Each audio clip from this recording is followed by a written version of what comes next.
हाँ जी बच्चे, सो ਆਪਾਂ ਸਟਾਰਟ ਕਰਦੇ ਹਾਂ। ਅੱਜ ਨਾ ਅਸੀਂ ਇੱਕ ਬੜਾ ਇੰਪੋਰਟੈਂਟ ਟੌਪਿਕ ਆਪਾਂ ਜਿਹੜਾ ਹੈ ਉਹ ਸਟਾਰਟ ਕਰਨਾ ਹੈ, ਠੀਕ ਆ।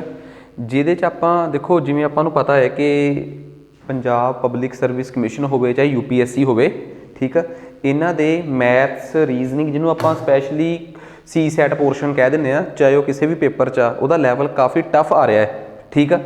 ਸੋ ਆਪਾਂ ਨਾ ਕੁਛ ਇੱਕ ਸੀਰੀਜ਼ ਆ ਆਪਣੇ ਕੋਲ ਜਿਹਦੇ 'ਚ ਐਟਲੀਸਟ ਆਪਾਂ 200 ਸਵਾਲ ਤਾਂ ਕਰਾਂਗੇ, ਤੇ ਆਪਾਂ ਇੱਕ ਇੱਕ ਸਵਾਲ ਨੂੰ ਸਿਰਫ ਕਰਨਾ ਨਹੀਂ, ਇਹਨੂੰ ਥੋਰੋਲੀ ਐਵੇਂ ਦੇਖਾਂਗੇ ਕਿ ਜਿਨ੍ਹਾਂ ਨੇ ਆਪਣੇ ਪੂਰੇ ਬੈਚ 'ਚ ਸਾਰਾ ਮੈਥ ਕਰ ਲਿਆ ਜਾਂ ਮੈਥ ਦਾ ਕਾਫੀ ਹਿੱਸਾ ਕਵਰ ਕਰ ਲਿਆ, ਜਿਨ੍ਹਾਂ ਨੂੰ ਹੁਣ ਮੈਥ ਦੀ ਸਮਝ ਆ ਗਈ, ਉਹ ਇਹਨਾਂ ਮਿਸਲੀਨੀਅਸ ਕੁਐਸਚਨਸ ਦੇ ਥਰੂ ਇਹ ਸਮਝਣਗੇ ਕਿ ਪੇਪਰ 'ਚ ਅਸੀਂ ਸਵਾਲ ਕਿਵੇਂ ਕਰਨੇ ਆ, ਪੇਪਰ 'ਚ ਕਿਵੇਂ ਦੇ ਸਵਾਲ ਆਉਂਦੇ ਆ।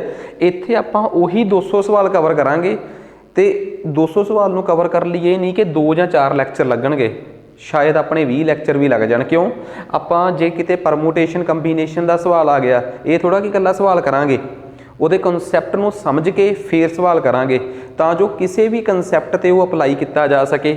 ਜਿੰਨੇ ਵੀ ਪਿੱਛੇ PPSC ਨੇ ਪੇਪਰ ਲਏ ਆ, UPSC ਨੇ 2022 'ਚ ਪੇਪਰ ਲਏ ਆ, CSAT ਲਿਆ UPSC ਨੇ, ਉਹੋ ਜਿਹੇ ਕਈ ਜਗ੍ਹਾ ਤੋਂ ਉਹ ਟਫ ਸਵਾਲ, ਕਿਉਂਕਿ ਸਾਨੂੰ ਨਾ ਅਕਸਰ ਐਵੇਂ ਲੱਗਦਾ ਹੈ ਕਿ PPSC ਅੱਜ ਕੱਲ੍ਹ ਕੈਟ ਵਗੈਰਾ ਚੋਂ ਕਿ PPSC ਨੋਰਮਲ ਸਵਾਲ ਹੀ ਪਾ ਰਹੀ ਆ, ਅਸੀਂ ਹੀ ਕਦੀ ਉਸ ਲੈਵਲ ਦੀ ਤਿਆਰੀ ਨਹੀਂ ਕੀਤੀ ਹਜੇ ਤੱਕ, ਤਾਂ ਕਰਕੇ ਸਾਨੂੰ ਥੋੜ੍ਹਾ ਜਿਹਾ ਇੱਕ ਦਿੱਕਤ ਜਿਹੜੀ ਆ ਉਹ ਰਹਿੰਦੀ ਆ ਹਮੇਸ਼ਾ, ਠੀਕ ਆ। ਸੋ ਸਾਡੀ ਸਭ ਤੋਂ ਪਹਿਲੀ ਕੋਸ਼ਿਸ਼ ਜਿਹੜੀ ਆ ਉਹ ਇਹੀ ਰਹੂਗੀ ਕਿ ਆਪਾਂ ਆਪਣੇ ਇਸ ਲੈਵਲ 'ਤੇ ਜਾ ਕੇ ਤਿਆਰੀ ਸ਼ੁਰੂ ਕਰੀਏ, ਠੀਕ ਆ। ਸੋ ਕੁਐਸਚਨਸ ਤੁਹਾਨੂੰ ਇੰਗਲਿਸ਼ ਅਤੇ ਪੰਜਾਬੀ ਦੋਵਾਂ PDF ਜਿਹੜੀਆਂ ਨੇ ਤੁਹਾਡੇ WhatsApp ਗਰੁੱਪ 'ਚ, ਜਿਹੜਾ ਪੇਡ ਗਰੁੱਪ ਆ ਉਹਦੇ 'ਚ ਆ ਗਈਆਂ ਹੋਣਗੀਆਂ, ਠੀਕ ਆ। ਤੁਸੀਂ ਉੱਥੋਂ ਹੀ ਇਹਨਾਂ ਨੂੰ ਦੇਖਣਾ ਹੈ, ਸਾਰੀਆਂ ਵੀਡੀਓ ਉਹਨਾਂ ਨੂੰ। ਸੋ ਆਪਾਂ ਫਿਲਹਾਲ ਇੱਕ ਹੀ ਸੋਰਸ ਰੱਖਾਂਗੇ ਇੰਗਲਿਸ਼ ਵਾਲਾ, ਤਾਂ ਕਿ ਮੈਂ ਸਵਾਲ ਦੀ ਬੋਲ ਕੇ ਪੰਜਾਬੀ ਦੱਸ ਦਿਆ ਕਰੂੰਗਾ, ਅਤੇ PDF ਤੁਹਾਡੇ ਕੋਲ ਬਾਈਲਿੰਗੁਅਲ ਪਈ ਹੋਊਗੀ ਦੋਵੇਂ ਲੈਂਗੁਏਜ 'ਚ, ਠੀਕ ਆ। ਆ ਜਾਓ, ਸਮਾਂ ਖਰਾਬ ਨਹੀਂ ਕਰਦੇ ਆਪਾਂ। ਸਭ ਤੋਂ ਪਹਿਲਾ ਸਵਾਲ ਕਹਿੰਦੇ 1840 ਰੁਪਏ ਦਾ ਬਿੱਲ ਪੇ ਕਰਨਾ ਹੈ 50 ਰੁਪਏ 20 ਰੁਪਏ ਅਤੇ 10 ਰੁਪਏ ਦੇ ਨੋਟਾਂ 'ਚ, ਅਤੇ ਤੁਹਾਡੇ ਕੋਲ ਕੁੱਲ 50 ਨੋਟ ਹਨ। ਤਾਂ ਹੇਠ ਲਿਖੇ ਕਥਨਾਂ ਦੇ ਧਿਆਨ ਦਿਓ। 25 ਰੁਪਏ ਦੇ 50 ਦੇ 25 ਨੋਟ ਅਤੇ ਬਾਕੀ 10 ਤੇ 20 ਦੇ ਨੋਟ, ਠੀਕ ਆ। 20 ਦੇ 35 ਨੋਟ ਅਤੇ ਬਾਕੀ 50 ਤੇ 10 ਦੇ ਨੋਟ। 10 ਰੁਪਏ ਦੇ 20 ਨੋਟ ਅਤੇ ਬਾਕੀ 50 ਤੇ 20 ਦੇ ਨੋਟ। ਕਹਿੰਦੇ ਇਹਨਾਂ 'ਚੋਂ ਕਿਹੜੇ ਤਰੀਕੇ ਨਾਲ ਤੁਸੀਂ ਮਤਲਬ ਕਿ ਉਹਨੂੰ 1880 ਰੁਪਏ ਦਾ ਬਿੱਲ ਪੇ ਕਰ ਸਕਦੇ ਹੋ? ਪਹਿਲੇ ਤੇ ਦੂਜੇ ਤਰੀਕੇ ਨਾਲ, ਦੂਜੇ ਤੇ ਤੀਜੇ ਤਰੀਕੇ ਨਾਲ, ਪਹਿਲੇ ਤੇ ਤੀਜੇ ਤਰੀਕੇ ਨਾਲ, ਜਾਂ ਤਿੰਨਾਂ ਨਾਲ। ਉਹਨਾਂ ਨੇ ਪੁੱਛਿਆ ਕਿ ਇਹਨਾਂ 'ਚੋਂ ਕਿਹੜਾ ਗਲਤ ਆ, ਸਹੀ ਨਹੀਂ ਗਾ। ਆਪਾਂ ਨੂੰ ਹੁਣ ਇਹ ਸਮਝਣਾ ਪੈਣਾ ਹੈ ਕਿ 1840 ਰੁਪਏ ਦਾ ਬਿੱਲ ਪੇ ਕਰਨਾ ਹੈ, ਕੀ ਆਪਾਂ ਇਸ ਤਰੀਕੇ ਨਾਲ, ਪਹਿਲੇ ਤਰੀਕੇ ਨਾਲ ਬਿੱਲ ਪੇ ਕਰ ਸਕਦੇ ਹਾਂ? ਹੁਣ ਮੇਰੀ ਇੱਕ ਹੋਰ ਵੀ ਰਿਕੁਐਸਟ ਆ ਕਿ ਜਿਹੜੇ ਬੱਚੇ ਸਾਹਮਣੇ ਬੈਠੇ ਆ ਨਾ, ਤੁਸੀਂ ਇੱਕ ਵਾਰੀ ਕੈਲਕੂਲੇਟਰ ਜ਼ਰੂਰ ਯੂਜ਼ ਕੱਢ ਲਿਓ, ਤਾਂ ਜੋ ਆਪਾਂ ਕੈਲਕੂਲੇਸ਼ਨਾਂ ਦੀ ਟਾਈਮ ਨਾ ਖਰਾਬ ਕਰੀਏ, ਠੀਕ ਆ। ਤੁਹਾਡਾ ਕੈਲਕੂਲੇਸ਼ਨ ਵਾਲਾ ਟਾਈਮ ਆਪਣਾ ਸਾਰਿਆਂ ਦਾ ਬਚ ਸਕੇ, ਕਿਉਂਕਿ ਸਵਾਲ ਤਾਂ ਤੁਸੀਂ ਉੱਥੇ ਤਾਂ ਆਪਣੇ ਹੱਥ ਨਾਲ ਹੀ ਕਰਨਾ ਹੈ। ਦੇਖੋ, ਇੱਕ ਬੜੀ ਸਿੰਪਲ ਜੀ ਗੱਲ ਆ। ਪਹਿਲਾ ਸਵਾਲ, ਜੇ ਤੁਸੀਂ 25 ਨੋਟ 50 ਰੁਪਏ ਦੇ ਚੱਕ ਵੀ ਲਏ ਤਾਂ 25 ਗੁਣਾ 50, ਠੀਕ ਆ, ਅਤੇ ਇਹ ਆ ਗਿਆ ਆਪਣੇ ਕੋਲ 1250, ਠੀਕ ਆ। 1250 ਰੁਪਏ ਮਤਲਬ ਇਹ ਬਣ ਗਏ ਤੁਹਾਡੇ, ਜੇ ਮੈਂ ਪਹਿਲੀ ਸਟੇਟਮੈਂਟ ਚੱਕਾਂ। ਅਤੇ ਮੈਨੂੰ ਇੱਕ ਗੱਲ ਦੱਸੋ, 1840 ਚੋਂ 1250 ਘਟਾਇਓ, 1840 ਚੋਂ 1250 ਘਟਾਓ ਕਿ ਕਿੰਨੇ ਬਣਦੇ ਆਪਣੇ ਕੋਲ? ਆਈ ਥਿੰਕ 590 ਰੁਪਏ। ਤੁਹਾਡੇ ਕੋਲ 590 ਰੁਪਏ ਬਚਦੇ ਆ, ਅਤੇ 25 ਨੋਟ ਹੋਰ ਬਚੇ, ਠੀਕ ਆ ਨਾ। 25 ਨੋਟ ਤੁਹਾਡੇ ਕੋਲ ਹੋਰ ਬਚੇ। ਜੇ 590 ਰੁਪਏ ਦੇਣੇ ਆ, ਤੁਸੀਂ ਇੱਦਾਂ ਕਰੋ, 25 ਦੇ 25 ਨੋਟ 20 ਦੇ ਲੈ ਲਓ, ਫਿਰ ਵੀ ਤੁਸੀਂ 500 ਰੁਪਏ ਹੀ ਦੇ ਸਕਦੇ ਹੋ। 25 ਗੁਣਾ 20 500 ਹੀ ਹੁੰਦਾ ਹੈ, ਠੀਕ ਆ। ਇਹਦਾ ਮਤਲਬ 590 ਰੁਪਏ ਤਾਂ ਤੁਸੀਂ ਕਿਸੇ ਵੀ ਹਾਲਤ 'ਚ ਚੁਕਾ ਹੀ ਨਹੀਂ ਸਕਦੇ, ਕਿਉਂਕਿ ਤੁਸੀਂ ਬਚੇ ਹੋਏ ਨੋਟ 10 ਦੇ ਲੈਣੇ ਸੀ ਜਾਂ 20 ਦੇ। 10 ਦੇ ਛੱਡੋ ਯਾਰ, 20 ਦੇ ਲੈ ਲਓ, ਵੱਡੇ ਤੋਂ ਵੱਡੇ ਨੋਟ ਲੈ ਲਈਏ, ਫਿਰ ਵੀ 500 ਰੁਪਈਆ ਚੁਕਾ ਸਕਦੇ ਹੋ। ਇਹਦਾ ਮਤਲਬ ਪਹਿਲੇ ਤਰੀਕੇ ਨਾਲ ਤਾਂ ਚੁਕਾ ਹੀ ਨਹੀਂ ਸਕਦੇ, ਪਹਿਲੇ ਤਰੀਕੇ ਨਾਲ ਤਾਂ ਤੁਸੀਂ ਇਹ ਨੋਟ ਚੁਕਾ ਹੀ ਨਹੀਂ ਸਕਦੇ। ਇਹ ਤਾਂ ਸਿੱਧਾ ਸਿੱਧਾ ਗਲਤ ਹੋ ਗਿਆ। ਉਹਨਾਂ ਨੇ ਵੀ ਗਲਤ ਪੁੱਛਿਆ ਸੀ ਪਹਿਲਾਂ, ਤੇ ਆਪਣੇ ਆਨਸਰ 'ਚ ਆ ਗਿਆ। ਦੂਜਾ ਚੱਕੋ, 20 ਦੇ 35 ਨੋਟ। ਜੇ ਤੁਸੀਂ 20 ਦੇ 35 ਨੋਟ, ਤੁਸੀਂ ਇਹਦਾ ਮਤਲਬ ਸਿੱਧਾ ਸਿੱਧਾ 700 ਰੁਪਈਆ ਚੁਕਾਤਾ, ਸਿੱਧਾ ਸਿੱਧਾ 700 ਰੁਪਈਆ ਚੁਕਾਤਾ। ਅਤੇ ਕਿੰਨੇ ਰੁਪਏ ਬਚੇ ਤੁਹਾਡੇ ਕੋਲ? ਸ਼ਾਇਦ 1140 ਰੁਪਏ ਬਚ ਗਏ। ਅਤੇ ਬਾਕੀ ਨੋਟ ਜਿਹੜੇ ਆ 35 ਨੋਟ ਤਾਂ 20 ਦੇ ਲਾਏ, ਅਤੇ ਬਾਕੀ ਚਲੋ ਤੁਸੀਂ ਇੱਦਾਂ ਕਰੋ, ਜਿਹੜੇ 15 ਨੋਟ ਬਚੇ ਨਾ, ਉਹ ਤੁਸੀਂ 50 ਦੀ ਲਾ ਲਓ ਕਿ 50 ਵਾਲੀ ਚੱਕ ਲੈਂਦੇ ਆ, ਤਾਂ ਵੀ ਤੁਸੀਂ 750 ਰੁਪਏ ਚੁਕਾ ਸਕਦੇ ਹੋ। ਬਾਕੀ ਵਾਲਾ 1140 ਤੱਕ ਤਾਂ ਤੁਸੀਂ ਫਿਰ ਵੀ ਨਹੀਂ ਪਹੁੰਚੇ। ਤੀਸਰਾ, ਦੂਜਾ ਵੀ ਗਲਤ ਹੋ ਗਿਆ। ਤੀਸਰਾ 10-10 ਦੇ 20 ਨੋਟ 200 ਰੁਪਈਆ ਤੁਸੀਂ ਐਵੇਂ ਪੇ ਕਰਤਾ, ਬਚਿਆ ਤੁਹਾਡਾ ਹੁਣ 1640 ਰੁਪਏ। ਕਿੰਨੇ ਬਚੇ? 1640 ਰੁਪਏ ਬਚੇ। ਤੁਸੀਂ ਬਾਕੀ ਦੇ 30 ਨੋਟ ਤੁਸੀਂ 50-50 ਦੇ ਵੀ ਚੱਕ ਲਓ ਤਾਂ ਵੀ ਤੁਸੀਂ ਮਸਾ 1500 ਹੀ ਚੁਕਾ ਸਕਦੇ ਹੋ। 1640 ਤਾਂ ਫਿਰ ਵੀ ਨਹੀਂ। ਵੱਡੇ ਜਿਹੜੇ ਬਚੇ ਹੋਏ ਨੋਟ ਉਹ ਵੀ ਮੈਂ ਵੱਡੇ ਚੱਕ ਕੇ ਵੀ ਪੂਰੇ ਕਰਨ ਦੀ ਕੋਸ਼ਿਸ਼ ਕੀਤੀ, ਨਾ ਮੇਰੇ ਕੋਲ ਐਵੇਂ ਪੂਰੇ, ਨਾ ਮੇਰੇ ਕੋਲ ਐਵੇਂ ਕਿਸੇ ਤਰੀਕੇ ਨਾਲ ਵੀ ਪੂਰੇ ਨਹੀਂ ਹੋਏ। ਇਟ ਮੀਨਸ ਉਹਨਾਂ ਨੇ ਪੁੱਛਿਆ ਸੀ ਕਿਹੜੇ ਤਰੀਕੇ ਨਾਲ ਤੁਸੀਂ ਨੋਟ ਨਹੀਂ ਚੁਕਾ ਸਕਦੇ। Note correct 1 2 and 3। ਇਹ ਸਵਾਲ ਨੇ ਜਿਨ੍ਹਾਂ ਤੇ ਵਾਕਈ ਦਿਮਾਗ ਲੱਗਣਾ ਹੈ। ਹਜੇ ਤਾਂ ਜਸਟ ਸ਼ੁਰੂਆਤ ਆ, ਠੀਕ ਆ। ਮੈਥਸ ਦਾ ਹਰ ਇੱਕ ਚੈਪਟਰ ਛੂਹਿਆ ਜਾਊਗਾ, ਨੰਬਰ ਸਿਸਟਮ ਤੋਂ ਲੈ ਕੇ ਸਪੀਡ ਡਿਸਟੈਂਸ ਟਾਈਮ ਤੋਂ ਲੈ ਕੇ ਵਰਕ ਟਾਈਮ ਤੋਂ ਲੈ ਕੇ ਰੀਜ਼ਨਿੰਗ ਦਾ ਤੜਕਾ ਵੀ ਵਿੱਚ ਹੀ ਚੱਲੂਗਾ। 200 ਸਵਾਲਾਂ ਤੋਂ ਬਾਅਦ ਤੁਹਾਨੂੰ ਹਰ ਇੱਕ ਸਵਾਲ ਪੋਸੀਬਿਲਿਟੀ ਦਾ, ਸਲੌਗ ਦਾ ਆਉਣਾ ਸ਼ੁਰੂ ਹੋ ਜਾਊਗਾ। ਹਰ ਇੱਕ ਟਾਈਪ ਦੇ ਸਵਾਲ ਨਾਲ ਤੁਹਾਡੀ ਜਾਣ ਪਹਿਚਾਣ ਹੋ ਜਾਊਗੀ, ਹਰ ਇੱਕ ਟਾਈਪ ਨਾਲ, ਠੀਕ ਆ। ਆ ਜਾਓ। ਕਹਿੰਦਾ ਇਹਨਾਂ ਚੋਂ ਸਭ ਤੋਂ ਛੋਟਾ ਨੰਬਰ ਕਿਹੜਾ ਹੈ? 2 ਦੀ ਪਾਵਰ 40, 3 ਦੀ ਘਾਤ 21, 4 ਦੀ ਘਾਤ 18 ਤੇ 8 ਦੀ ਪਾਵਰ 12। ਦੱਸੋ ਜੀ ਇਹਨਾਂ ਚੋਂ ਸਭ ਤੋਂ ਛੋਟਾ ਨੰਬਰ ਕਿਹੜਾ ਹੈ? ਤੁਸੀਂ ਇਹਨੂੰ ਕਿਵੇਂ ਪਹਿਚਾਣੋਗੇ? ਮੇਰੇ ਸਾਹਮਣੇ ਇਹ ਸਵਾਲ ਆ ਗਿਆ, ਕਮਿਸ਼ਨ ਨੇ ਪੁੱਛ ਲਿਆ, PPSC ਪੁੱਛ ਲਿਆ, UPSC ਪੁੱਛ ਲਿਆ, ਤਾਂ ਤੁਸੀਂ ਇਸ ਤਰੀਕੇ ਦੇ ਸਵਾਲ ਨੂੰ ਕਿਵੇਂ ਕਰੋਗੇ ਕਿ ਇਸ ਤੋਂ ਸਭ ਤੋਂ ਛੋਟਾ ਸਭ ਤੋਂ ਵੱਡਾ ਨੰਬਰ ਕਿਹੜਾ ਹੈ? ਇਸ ਸਵਾਲ ਨੂੰ ਕਰਨ ਤੋਂ ਪਹਿਲਾਂ ਇੱਕ ਗੱਲ ਯਾਦ ਰੱਖਿਓ, ਸਭ ਤੋਂ ਵੱਧ ਵਰਤਿਆ ਜਾਊਗਾ ਪਾਵਰਾਂ ਵਾਲਾ ਚੈਪਟਰ, ਠੀਕ ਆ। ਪਾਵਰਸ ਵਾਲੇ ਚੈਪਟਰ ਦੀ ਸਭ ਤੋਂ ਵੱਧ ਉਪਯੋਗਤਾ ਹੋਊਗੀ। A ਦੀ ਪਾਵਰ 'ਚ B ਹੋਵੇ ਗੁਣਾ A ਦੀ ਪਾਵਰ 'ਚ C ਹੋਵੇ, ਤਾਂ ਇਹਦਾ ਮਤਲਬ ਹੁੰਦਾ ਥੱਲੇ ਵਾਲੇ ਹੁੰਦੇ ਆ ਬੇਸ, ਉੱਪਰ ਵਾਲੀਆਂ ਹੁੰਦੀਆਂ ਪਾਵਰਾਂ। ਵੈਨ ਇਨ ਗੁਣਾ, ਇਨ ਮਲਟੀਪਲੀਕੇਸ਼ਨ, ਜਦੋਂ ਆਧਾਰ ਸੇਮ ਹੋਵੇ ਤਾਂ ਘਾਤ ਆਪਸ 'ਚ ਜੁੜ ਜਾਂਦੀ ਹੈ। In multiply when base are same powers are added. But ਜੇ A ਦੀ ਪਾਵਰ C ਗੁਣਾ B ਦੀ ਪਾਵਰ C ਪਾਵਰਾਂ ਸੇਮ ਹੋਣ ਤਾਂ ਫਿਰ ਬੇਸ ਜੁੜਦੇ ਨਹੀਂ, ਬੇਸ ਆਪਸ 'ਚ ਸਾਂਝੇ ਹੋ ਕੇ ਗੁਣਾ ਹੋ ਜਾਂਦੇ ਆ ਤੇ ਪਾਵਰ ਸਾਂਝੀ ਹੋ ਜਾਂਦੀ ਹੈ। Same in division, when base are same powers are subtracted. ਪਰ ਹਾਂ ਜੇ ਪਾਵਰਾਂ ਸੇਮ ਹੋਣ ਫਿਰ ਬੇਸ ਸਾਂਝੇ ਹੋ ਜਾਂਦੇ ਆ। ਆਹ ਜਿਹਨੂੰ ਗੱਲ ਨਹੀਂ ਸਮਝ ਆਈ ਫਿਰ ਉਹਦਾ ਕੁਝ ਨਹੀਂ ਬਣ ਸਕਦਾ, ਠੀਕ ਆ। ਆਹ ਤਾਂ ਗੱਲ ਸਮਝ ਆ ਗਈ। ਇਹਦੇ ਨਾਲ ਹੀ ਇੱਕ ਚੀਜ਼ ਹੋਰ ਦੱਸ ਰਿਹਾ ਤੁਹਾਨੂੰ ਮੈਂ, ਕਿਸੇ ਨੂੰ ਕੋਈ ਡਾਊਟ ਇਹਦੇ 'ਚ ਨੋਟ ਕਰ ਹੀ ਲਿਆ ਹੋਊਗਾ, ਇਹ ਚੀਜ਼ਾਂ ਨੋਟ ਕਰਨੀਆਂ ਹੈ। ਬਿਕੋਜ਼ ਮਿਸਲੀਨੀਅਸ ਦਾ ਪੂਰਾ ਜਿਹੜਾ ਆਪਣਾ ਲੈਕਚਰ ਹੋਊਗਾ, 20 ਲੈਕਚਰ ਹੋਣ, 15 ਹੋਣ, ਮੈਨੂੰ ਨਹੀਂ ਪਤਾ ਕਿੰਨੇ ਬਣਨਗੇ, ਠੀਕ ਆ। ਕਿਉਂਕਿ ਜੇ ਮੈਂ 15 ਦਿਨ ਵੀ ਡੈਡੀਕੇਟਡ ਲੈਕਚਰ ਲਾਤੇ ਤਾਂ ਸਮਝ ਲਓ ਕਿ ਮਿਸਲੀਨੀਅਸ ਮੈਥ ਨੂੰ ਮੈਂ ਇੱਕ ਤੁਹਾਡੀ ਅੱਡ ਕਾਪੀ 'ਚ ਨੋਟ ਕਰਵਾਤਾ। ਉਹ ਜ਼ਰੂਰੀ ਹੈ ਮੇਰੇ ਵਾਸਤੇ। ਜਿਵੇਂ ਉਦਾਹਰਨ ਦੇ ਤੌਰ ਤੇ A ਦੀ ਪਾਵਰ B ਤੇ B ਦੀ ਪਾਵਰ C ਹੋਵੇ, ਪਾਵਰ ਦੀ ਪਾਵਰ ਆਪਸ 'ਚ ਗੁਣਾ ਹੋ ਜਾਂਦੀ ਹੈ। ਪਾਵਰ ਦੀ ਪਾਵਰ ਆਪਸ 'ਚ ਕੀ ਹੋ ਜਾਂਦੀ ਆ? ਗੁਣਾ ਹੋ ਜਾਂਦੀ ਆ। ਫਿਰ ਇੱਕ ਗੱਲ ਦੱਸੋ, A ਦੀ ਪਾਵਰ B ਗੁਣਾ C ਨੂੰ A ਦੀ ਪਾਵਰ C ਗੁਣਾ B ਵੀ ਤਾਂ ਲਿਖ ਸਕਦੇ ਆ। ਤੇ ਫਿਰ ਜੇ ਇਹ ਚੀਜ਼ ਆ ਫਿਰ ਇਹਨੂੰ ਐ ਨਹੀਂ ਲਿਖ ਸਕਦੇ। ਇਹਦਾ ਮਤਲਬ ਆਹ ਗੱਲ ਦੇਖੋ, ਸਮਝੋ, A ਦੀ ਪਾਵਰ B ਦੀ power C can be written as A ਦੀ ਪਾਵਰ C ਦੀ ਪਾਵਰ B। ਪਾਵਰ ਦੀ ਪਾਵਰ ਦੇ ਨਾਲ ਕਿਵੇਂ ਖੇਡ ਰਚੀ ਜਾ ਸਕਦੀ ਆ। ਜਿਹਨੂੰ ਆਹ ਗੱਲ ਸਮਝ ਆ ਗਈ ਫਿਰ ਉਹਨੂੰ ਲੱਗ ਜੂਗਾ ਪਤਾ ਕਿ ਸਵਾਲ ਨੂੰ ਹੱਥ ਪਾਉਣਾ ਕਿਵੇਂ ਹੈ, ਠੀਕ ਆ। ਨੈਕਸਟ ਆ ਜਾਓ ਹੁਣ ਸਵਾਲ ਨੂੰ। ਇਸ ਤੋਂ ਸਭ ਤੋਂ ਛੋਟਾ ਨੰਬਰ ਭਾਲਣਾ ਹੈ। 2 ਦੀ ਪਾਵਰ 40 ਆ, 2 ਦੀ 8 ਦੀ ਪਾਵਰ 12 ਹੈ। ਆਹ ਦੋ ਨੰਬਰ ਤਾਂ ਮੇਰੇ ਕੋਲ ਉਹ ਨੇ ਤੇ ਇੱਕ ਆ 4 ਦੀ ਪਾਵਰ 18, ਇਹ ਮੇਰੇ ਰਡਾਰ ਤੇ ਨੇ। ਕਿਵੇਂ? 2 ਦੀ ਪਾਵਰ 40, ਸਮਝ ਗਏ ਮੇਰੀ ਗੱਲ? ਆਹ 4 ਦੀ ਪਾਵਰ 18 ਹੈ, ਇਹਨੂੰ ਲਿਖ ਸਕਦਾ 4 ਨੂੰ 2 ਦੀ ਪਾਵਰ 2 ਦੀ ਪਾਵਰ 18 ਲਿਖ ਸਕਦਾ ਨਾ। ਆਹ 8 ਆ, 8 ਨੂੰ ਕੀ ਲਿਖ ਸਕਦਾ? 2 ਦੀ ਪਾਵਰ 3, ਉਹਦੀ ਪਾਵਰ 'ਚ ਕੀ ਹੈ? ਉਹ 12।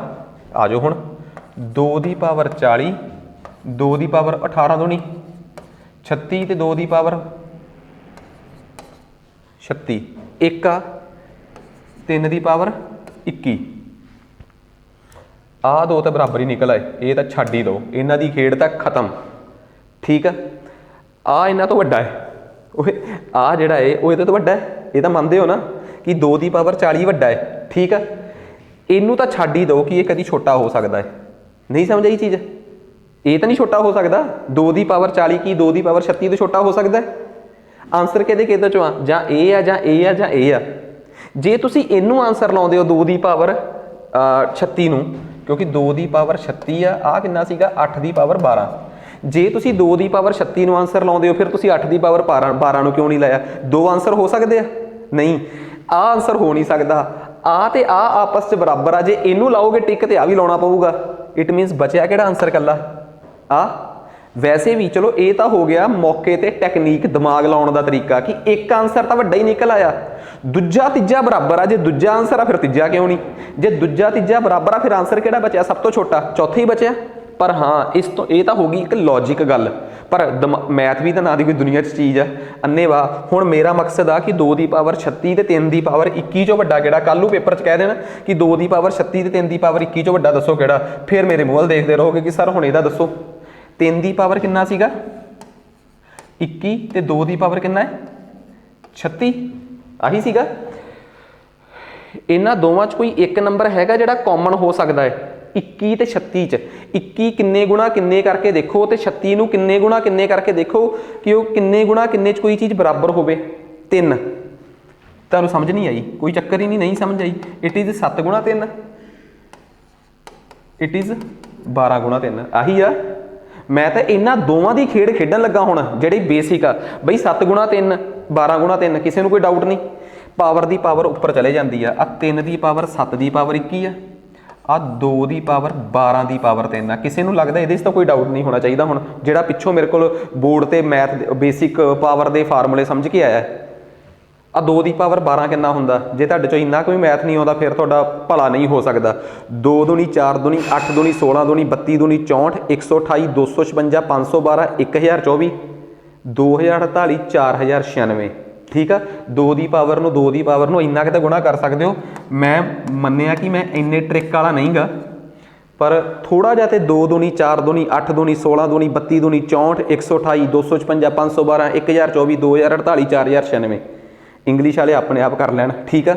3 ਦੀ ਪਾਵਰ 7 ਆ। 3 ਤੀਏ 9 ਤੀਏ 27 ਤੀਏ 81 ਤੀਏ 243 ਤੀਏ 729 729 ਗੁਣਾ 3 ਮੈਨੂੰ ਬਸ ਇੱਕ ਵਾਰੇ ਕਰਨਾ ਪਿਆ। 9 ਤੀਏ 27 2 ਹਾਸਲ 3 ਦੂਣੀ 6 ਦੂਣੀ 8 2167 ਦੀ ਪਾਵਰ 3। ਹੁਣ ਇਹਦੀ ਦੋਵਾਂ ਦੀ ਪਾਵਰ ਸੇਮ ਆ। ਛੋਟੇ ਦੀ ਪਾਵਰ 3 ਕਰਾਂਗੇ ਤਾਂ ਛੋਟਾ ਹੀ ਰਹੂਗਾ, ਵੱਡੇ ਦੀ ਪਾਵਰ 3 ਕਰਾਂਗੇ ਤਾਂ ਵੱਡਾ ਰਹੂਗਾ। ਇਹਨਾਂ ਦੋਵਾਂ ਚੋਂ ਤੇ ਆਹ ਸਾਬਤ ਕਰਤਾ ਕਿ ਸੌਰੀ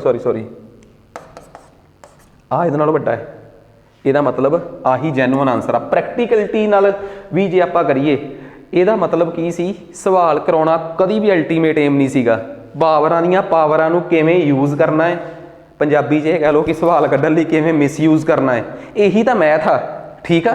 ਤੇ ਮੈਂ ਪਹਿਲਾਂ ਹੀ ਸਲਾਹ ਦਿੱਤੀ ਆ ਕਿ ਇਹ ਮਿਸਲੀਨੀਅਸ ਮੈਥ ਆ। ਜੇ ਕੋਈ ਬੰਦਾ ਮੇਰੇ ਤੋਂ ਸਿੰਪਲੀਫਿਕੇਸ਼ਨ ਵਗੈਰਾ ਨਹੀਂ ਕਰਕੇ ਆਇਆ ਫਿਰ ਉਹ ਇਹਨਾਂ ਸਵਾਲਾਂ ਨਾਲ ਪੰਗਾ ਹੀ ਨਾ ਲਵੇ। ਸਵਾਲ ਕਰਾਉਣਾ ਕਦੇ ਵੀ ਅਲਟੀਮੇਟ ਏਮ ਨਹੀਂ ਰਿਹਾ। ਸਵਾਲ ਦਾ ਕਨਸੈਪਟ ਕਲੀਅਰ ਕਰਾਉਣਾ ਬਹੁਤ ਤਗੜਾ ਏਮ ਆ। ਆ ਜਾਓ ਅਗਲੇ ਸਵਾਲ ਤੇ। ਰੀਜ਼ਨਿੰਗ ਮੈਥ ਇਸ ਤਰੀਕੇ ਨਾਲ ਕਿਤਿਓਂ ਵੀ ਚੱਕੇ ਨਹੀਂ ਸਵਾਲ। UPSC ਦੇ PPSC ਦੇ ਪੁਰਾਣੇ ਪੇਪਰਾਂ ਦੇ ਘੈਂਟ ਸਵਾਲ ਚੱਕੇ ਹੋਏ ਆ। ਵਜ੍ਹਾ ਤਾਂ ਜੋ ਤੁਹਾਨੂੰ ਸਾਰੀ ਚੀਜ਼ ਜਿਹੜੀ ਹੈ ਨਾ ਉਹ ਸਮਝ ਆ ਸਕੇ ਯਾਰ। ਠੀਕ ਆ। ਸਮਝ ਆਉਣ ਦਾ ਮੋਟਿਵ ਹੀ ਇਹ ਆ ਕਿ ਤੁਹਾਨੂੰ ਪਤਾ ਲੱਗੇ ਕਿ ਅੱਛਾ ਐਵੇਂ ਦੇ ਸਵਾਲ ਪੇਪਰ 'ਚ ਆ ਸਕਦੇ ਆ। ਤਾਂ ਡਿਜਿਟ 1 ਤੋਂ 9 ਆਰ ਅਰੇਂਜ ਇਨ 3 ਰੋਜ਼। 3 ਲਾਈਨਾਂ ਵਿੱਚ 1 ਤੋਂ ਲੈ ਕੇ 9 ਤੱਕ ਅੰਕਾਂ ਨੂੰ ਐਵੇਂ ਫਿੱਟ ਕਰਨਾ ਹੈ ਕਿ ਹਰ ਇੱਕ ਰੋ ਵਿੱਚ, ਹਰ ਇੱਕ ਲਾਈਨ ਵਿੱਚ, ਸਿੱਧੀ ਲਾਈਨ ਵਿੱਚ 3 ਡਿਜਿਟ 3 ਅੰਕ ਆਉਣ ਤੇ ਉਹਨਾਂ ਦੁਆਰਾ ਤੇ ਦੂਜੀ ਰੋ ਵਿੱਚ ਬਣਿਆ ਹੋਇਆ ਨੰਬਰ, ਠੀਕ ਆ, ਉਹ ਪਹਿਲੀ ਰੋ ਵਿੱਚ ਬਣੇ ਹੋਏ ਨੰਬਰ ਤੋਂ ਦੁੱਗਣਾ ਤੇ ਤੀਜੀ ਲਾਈਨ ਵਿੱਚ ਬਣਿਆ ਹੋਇਆ ਨੰਬਰ ਪਹਿਲੀ ਲਾਈਨ ਵਿੱਚ ਬਣੇ ਹੋਏ ਨੰਬਰ ਤੋਂ 3 ਗੁਣਾ ਹੋਵੇ।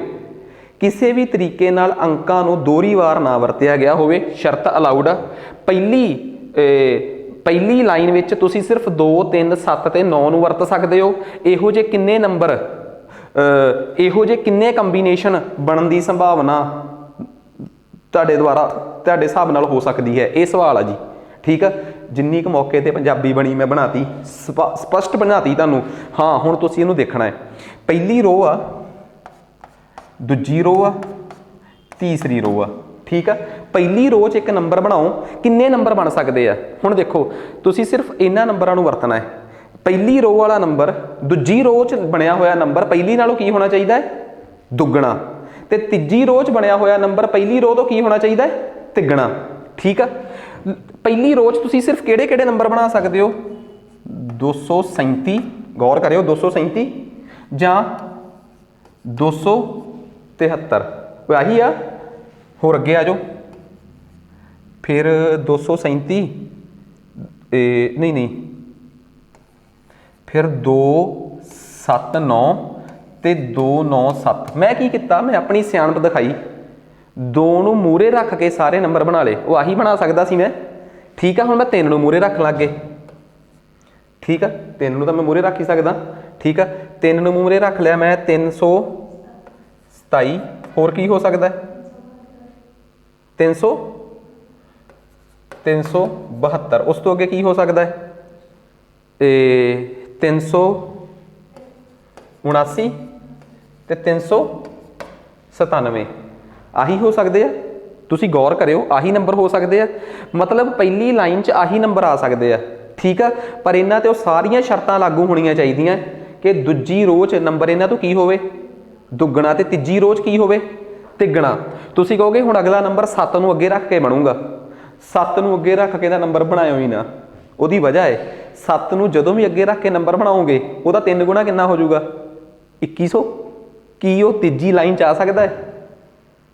2100 ਤੀਜੀ ਲਾਈਨ 'ਚ ਆ ਸਕਦਾ? ਉਹ ਕਿੰਨੇ ਡਿਜਿਟਾਂ ਦਾ ਨੰਬਰ ਬਣ ਗਿਆ, 4 ਦਾ। ਤੇ 700 ਵਾਲਾ ਦੇ ਤੁਸੀਂ 700 ਵਾਲਾ ਛੱਡੋ, ਆ ਤੁਸੀਂ 397 ਦਾ 3 ਗੁਣਾ ਕਰਿਓ। 397 ਦਾ 3 ਗੁਣਾ ਕੀ 1000 ਤੋਂ ਥੱਲੇ ਆਉਂਦਾ ਕਿ ਉੱਪਰ ਆਉਂਦਾ ਹੈ? ਉੱਪਰ। ਇਹ ਵੀ ਖਤਮ। मतलब कि ਤੁਸੀਂ हद 379 भी नहीं बना सकते मेरे हिसाब नाल। ये भी गलत हो गया, नहीं बना सकते तुसी, बिल्कुल तुहाडे सामने आ। तुसी की 372 यूज़ कर सकते हो? बिल्कुल नहीं वरत सकते। 372 भी खत्म।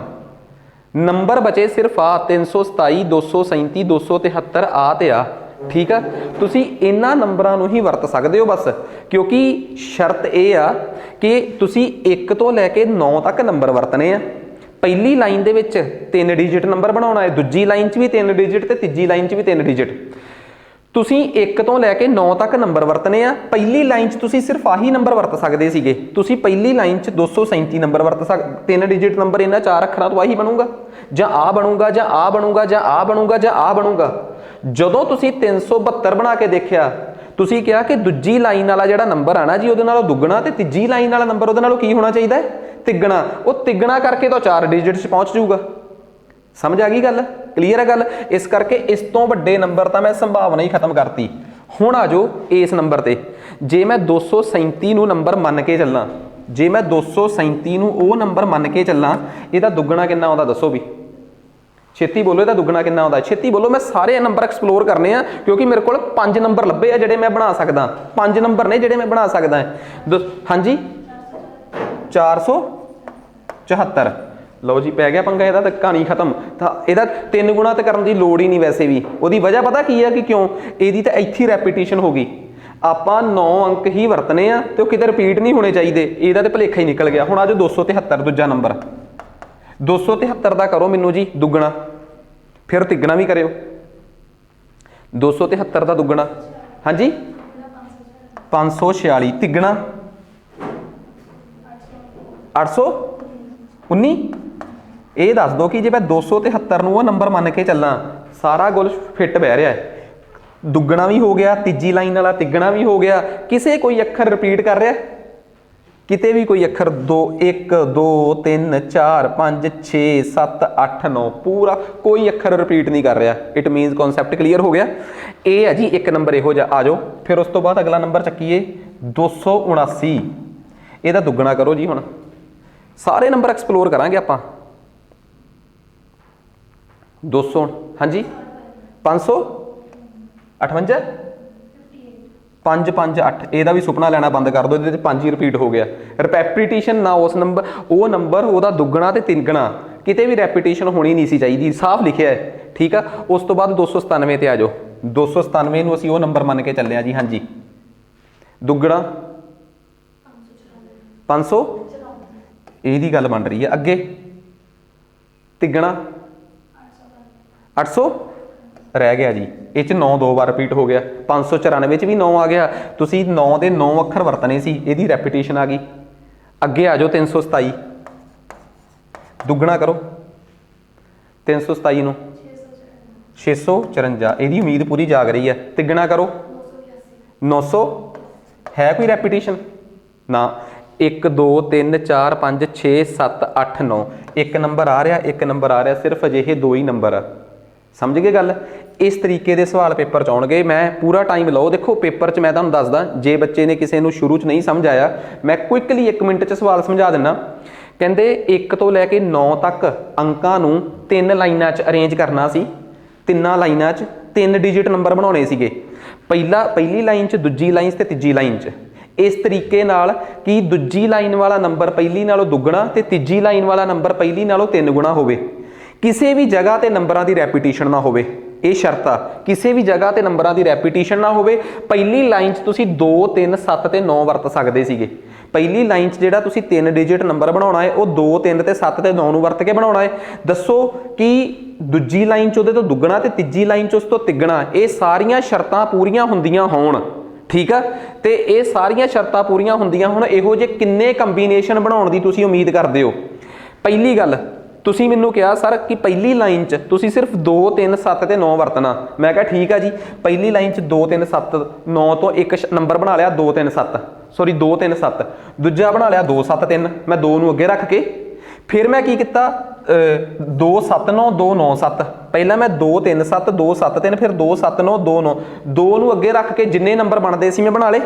फिर मैं बनाया 3 नूं अगे रख के, 3 नूं सब तो अगे लैके आया 327 372 379 397। फिर तुसीं मैनूं कहा सर हुण तुसीं अगे इदां करो, हुण तुसीं 7 नूं अगे रख के नंबर बनाओ, ਉਹਦੇ ਨਾਲ भी 4 नंबर बनणगे ना। फिर 9 नूं अगे रख के 4 नंबर उत्तों बनाओ। मैं क्या रुक जाओ, 7 नूं ते 9 नूं मैं अगे तां रखूँगा, मैनूं इन्ना दस दो जे मैं 7 नूं अगे रख भी लिया तो नंबर घट्टो घट्ट 700 तो वड्डा ही होऊगा, ਉਹਦਾ दुगना करके किन्ना आ जाऊगा 1400। कि दूजी लाइन वाला नंबर 3 डिजिट का रहा, ਇਹਦਾ मतलब 7 सूत वाले तो नंबर ही नहीं से रख सकता, वो मैनू तो 372 तो उपरले सारे कट्टने पै गए। 372 का तुसीं कहोगे सर दुगना भी 3 डिजिट नंबर आ, वो तीजी लाइन च किहड़ा नंबर पाउणा सी, ਇਹਦੇ तो किन्ने गुणा 3 गुणा। 372 का 3 गुणा किन्ने डिजिट नंबर बनूगा 4 गुणा, ਇਹਦਾ मतलब 372 आ सारे गए। हुण ਜਿਹੜੇ नंबर बचे 1 2 3 4 ਤੇ 5, ਇਹਨਾਂ 5 नंबरां ते खेडना सी। सब तो पहला मैं 237 ते दा लाया, 237 का दूजी लाइन च दुगना करते ही पता लग गया कि ये 2 अखर रिपीट कर गए। फिर 273 का दुगना तो तिगना करके देखा, कुछ भी रिपीट नहीं किया, ईवन कि इत्थे 2 आ इत्थे भी 2 नहीं आया, सारे 9 के 9 अखर वरते गए। मैं क्या जी 273 एक अजिहा नंबर आ, ਇਹਦਾ दुगना कर लो तिगना कर लो, किते भी अखरां दी नंबरां दी रैपीटिशन नहीं मिलूगी। फिर मैं फस गया 299 ते, इत्थे फिर रैपीटिशन आ गई, इनू कटता मैं कि नहीं ये नहीं गल बनूगी। 297 ते रैपीटिशन फिर आ गई, तुसीं कहोगे किते नहीं रैपीटिशन आई, 297 का दुगना 594 सीगा ते 9 ते 9 2 बार आ गया।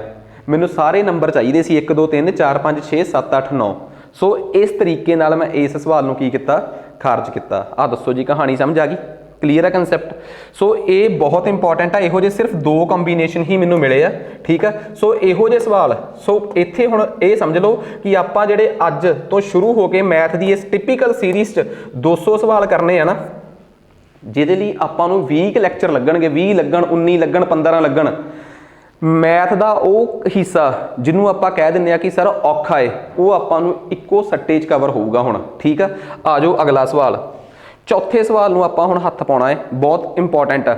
चौथे सवाल नूं मैं 5 मिनट रोक के हत्थ पाउणा, क्योंकि ये सवाल डिस्टेंस टाइम वाला है, इनू कराउण लगे मैं फिर 15 मिनट लैणे आ। क्यों, मैं 3 सवाल इकट्ठे कराउणे आ, 2 आए सी नैब च कि ए दे मगर बी भज्जिया, बी ने कैच किया सी नूं, मैं तिन्ने चारे सवाल जिहड़े आ ना वो इकट्ठे चकने आ।